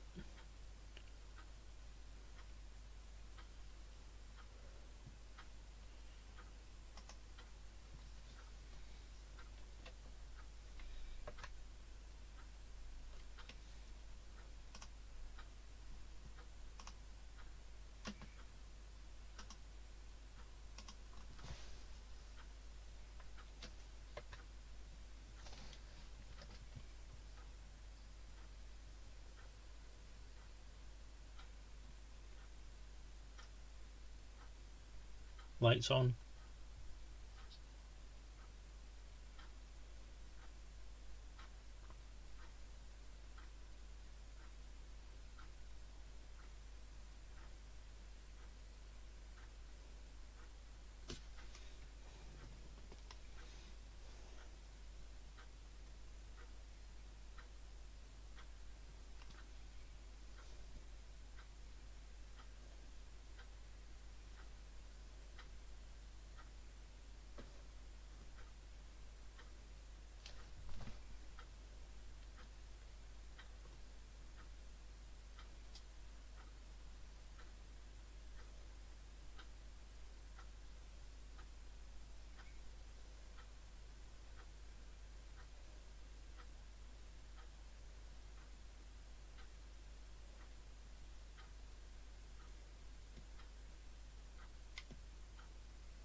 So is it rocks?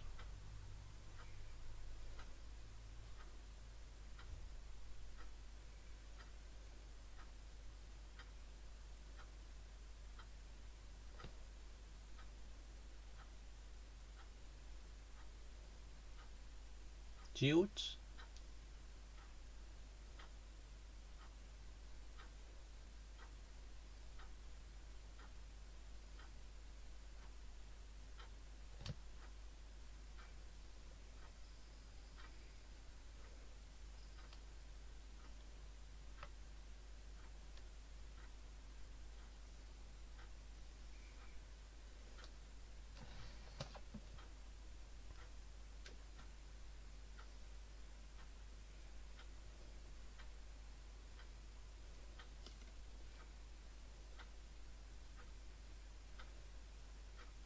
Engage supercruise?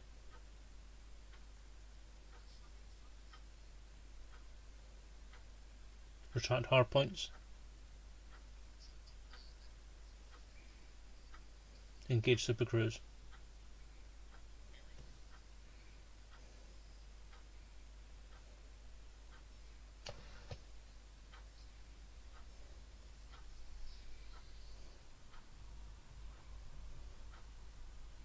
So that's pretty cool, so you can actually find stuff really quite easily there. Alright, so let's pick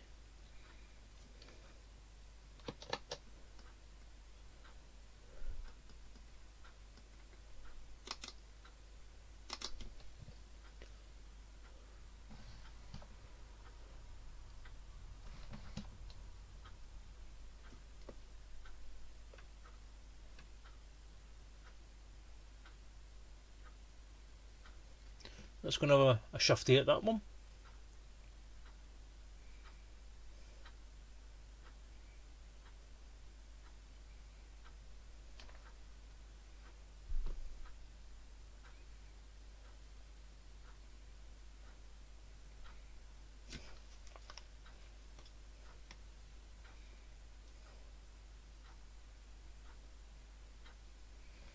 Okay, so we're out.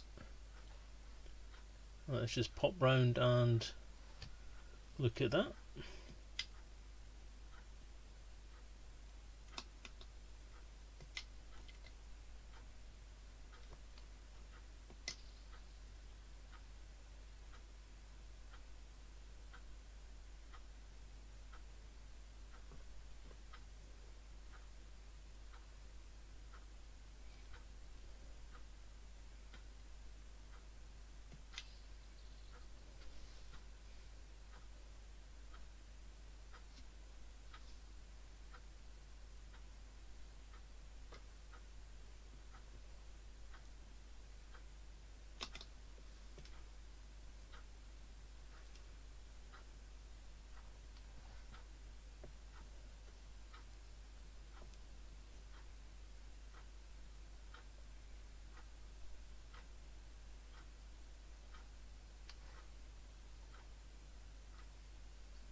Attract hard points.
And this one's actually on the light side of the planet, so that's good to actually get to see it.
afterburners.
Oh, there's things there.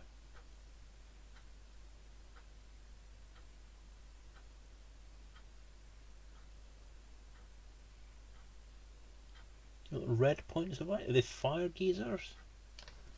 They might well be. They are.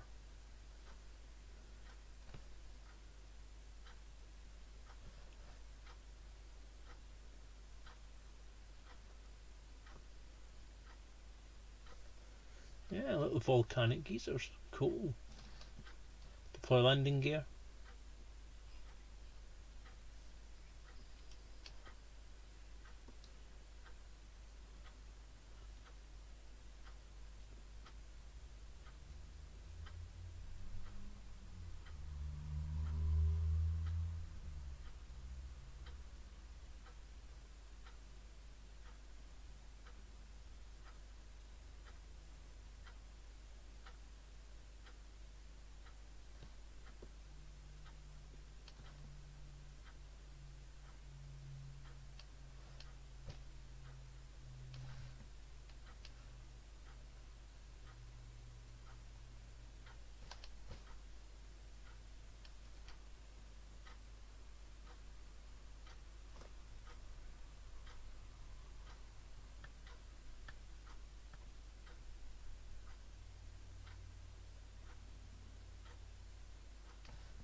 Probably not the safest place to land, but I don't care. So, there you go. That was a bit of a run through some of the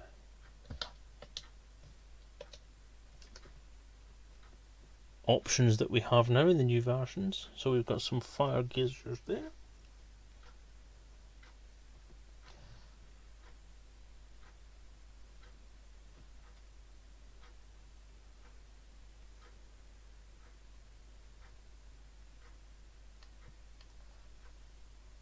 That's some pretty cool shit, man.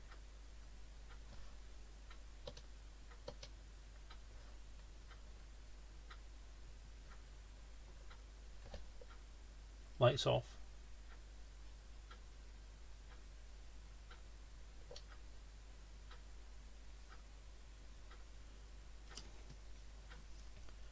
Take high-res photo.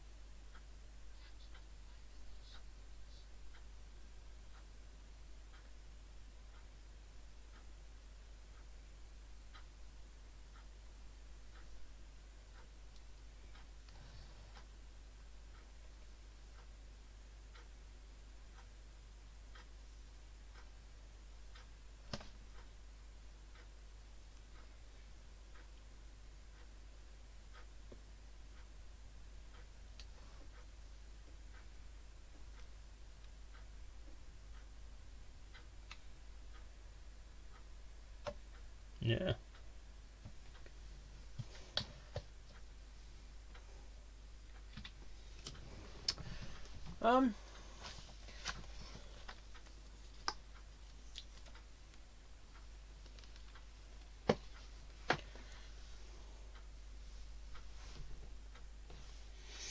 Okay, so nice effect. Not sure how it can map the side of the planet you can't see. I think what it does is the probe lands and then it actually scans out using over the horizon technology to go to a certain level.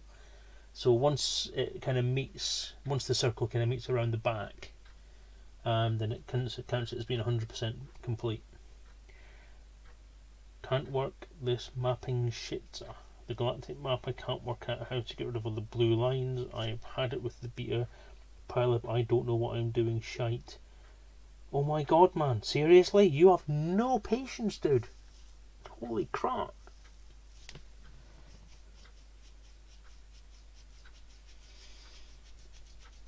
If you kind of watched what I was doing, it might have actually helped. So essentially what you need to make sure you do is map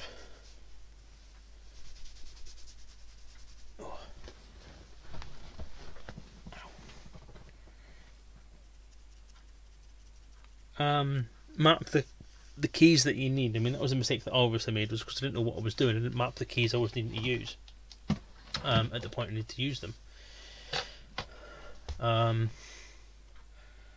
So you need the yaw and pitch control on your joystick to actually be able to move up and down, and you need to be able to do the tuning bar, and then you need to map something to zoom to your target and then zoom out again, because that's how you actually do the targeting. So you navigate around, you've got your little arrows. Once you've got your up, down, left and right sorted on your joystick, you can move around the map and move the viewpoint of the map around. Once you've done that, you'll then get the little arrows that come up to point you towards certain things, and then you use them to navigate around. And zoom in, out, set. Yeah, you can't do it because you're obviously not targeted on something. So,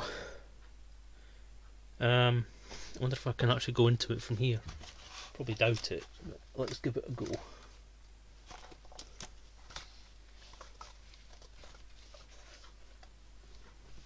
Ow, ow.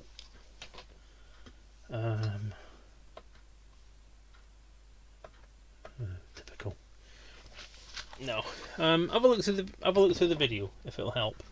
Obviously, people like Malik are doing similar things. But you need to set something to tuning.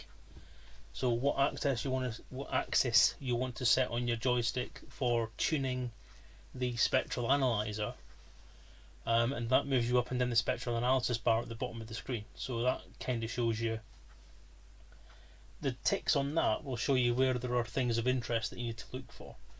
Once you've got that set to a certain thing, then you move your view around, the left, right. So don't set that to your joystick options. Don't set it to your main joystick axis. Set it to a hat control or one of the mini joysticks or a gamepad control or something like that, or even to keys if you really have to. Just make sure it's not on your main movement axis. So what I was doing was using the stick, the joystick stick, using the yaw control, so the twisty bit, to rotate round, and then using the pitch control, so forward and backwards on the joystick, to move up and down, and that moves your view around. So you have two sets of settings.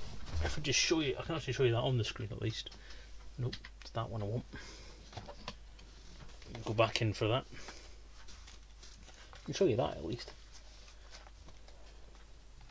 Okay, so escape.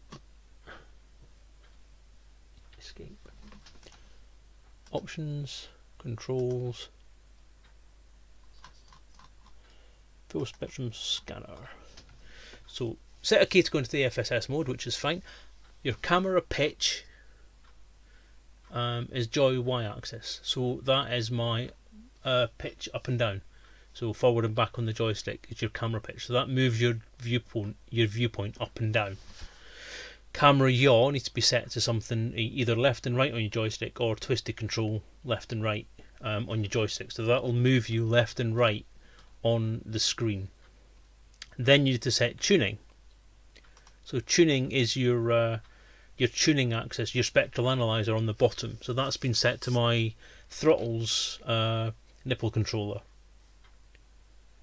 Radio tuning, minimum increase and decrease, you don't need to set them at all. Discovery scan is Joy 2, that'll let you actually do the discovery scan itself. And you don't need anything else. So as long as you've got those set, then you're fine, you're good. So zoom into target and zoom out. I've got them set to joystick buttons. Yeah, that's my clicky up and down options. That'll zoom you in. So when you actually select something and you zoom into it, or you try and zoom into it, it'll select it. So once you've I'll try and describe this consistently from point to point. So once you've selected one of the pulses on the spectral analyzer, that's set you to look for a particular type of body. And if you go down the very, very bottom of the spectral analyzer on the left hand side, that'll do things like the smallest items in the system, which will usually be your USSs. At the top end you've got gas giants, the bottom end you've got USSs. Anywhere in between you've got different planet sizes or moon sizes or different planetary types. So pick one, doesn't matter which one, just pick one and then move your view around. When you're getting roughly in range of something that is going to be visible, then you'll get a set of arrows that will come up on the screen around your central circle.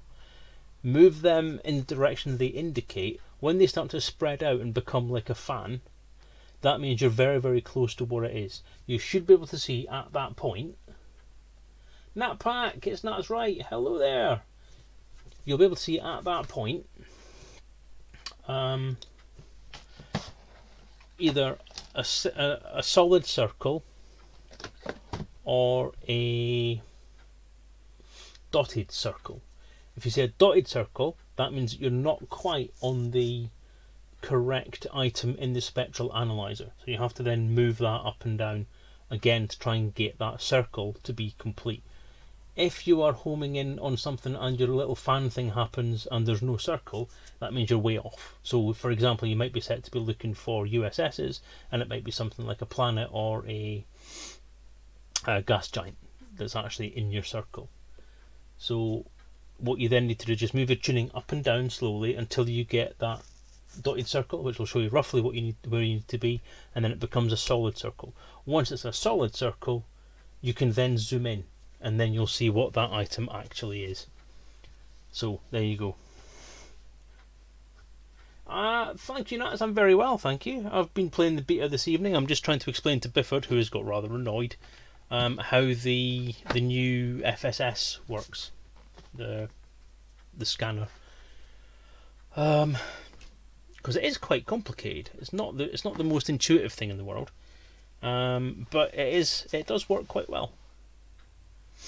And you just caught us at the very end of the stream as well, so I do apologise to you all guys who've raided. I do appreciate the raid, thank you very much. At the moment though, we are just winding down. So Bifford, I hope you'll try that again. It is getting there. Oh, of course, it's got to be done. If you do exclamation mark Elite RPG in the thing there, it should do that automatically. Elite RPG. Let's see if that works. Nope. Well, yep. In that case, that's I'll take manually. I am the author of the Elite Encounters RPG. It's a tabletop role-playing game based on Elite Dangerous and launched at roughly the same time the Elite Dangerous Kickstarter was completed. Yeah, it's out, ready to read, ready to do stuff. I'm not going to go and show the scanner again because I've just landed for the night. I've just put the ship down, parked it all up, turned the engines off. Oh. Put the child locks on. Oh, so I'm just gonna escape from that.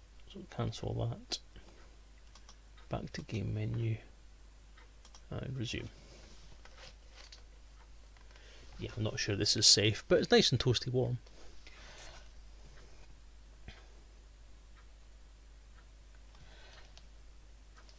Right, okay then Bifford, take care mate, thank you for joining us.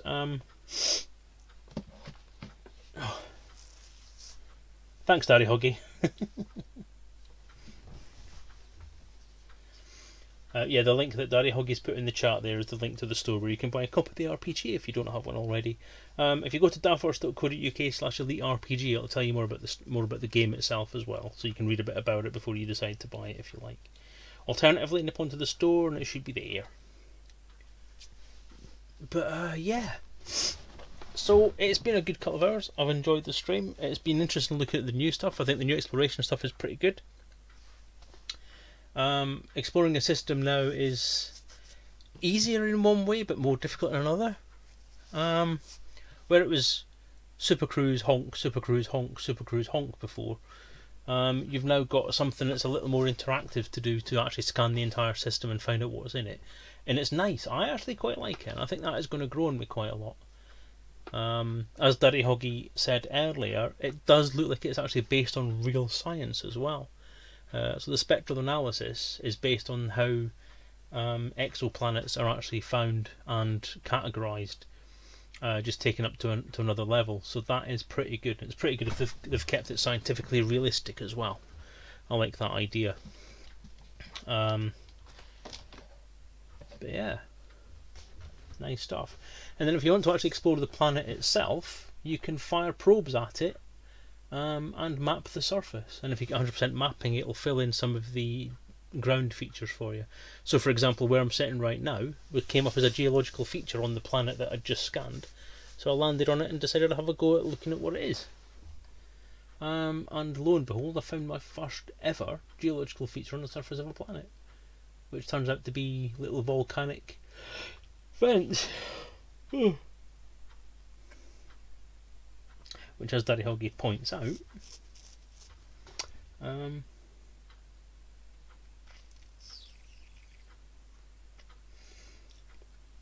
would actually give the planet an atmosphere.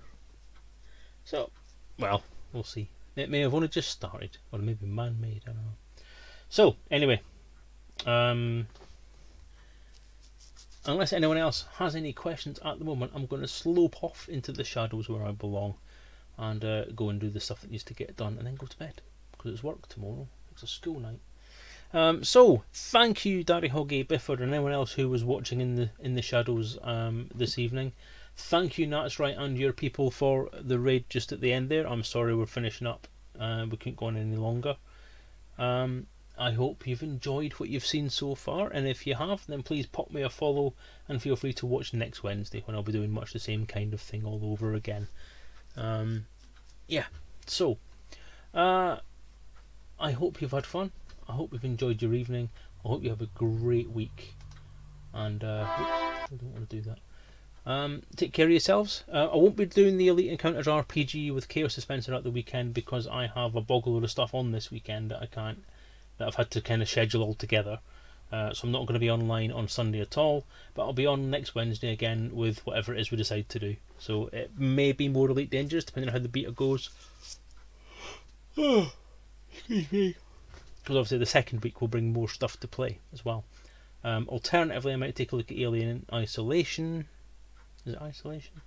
If I can get it working in VR, because I want to scare myself shitless with that because it sounds very good.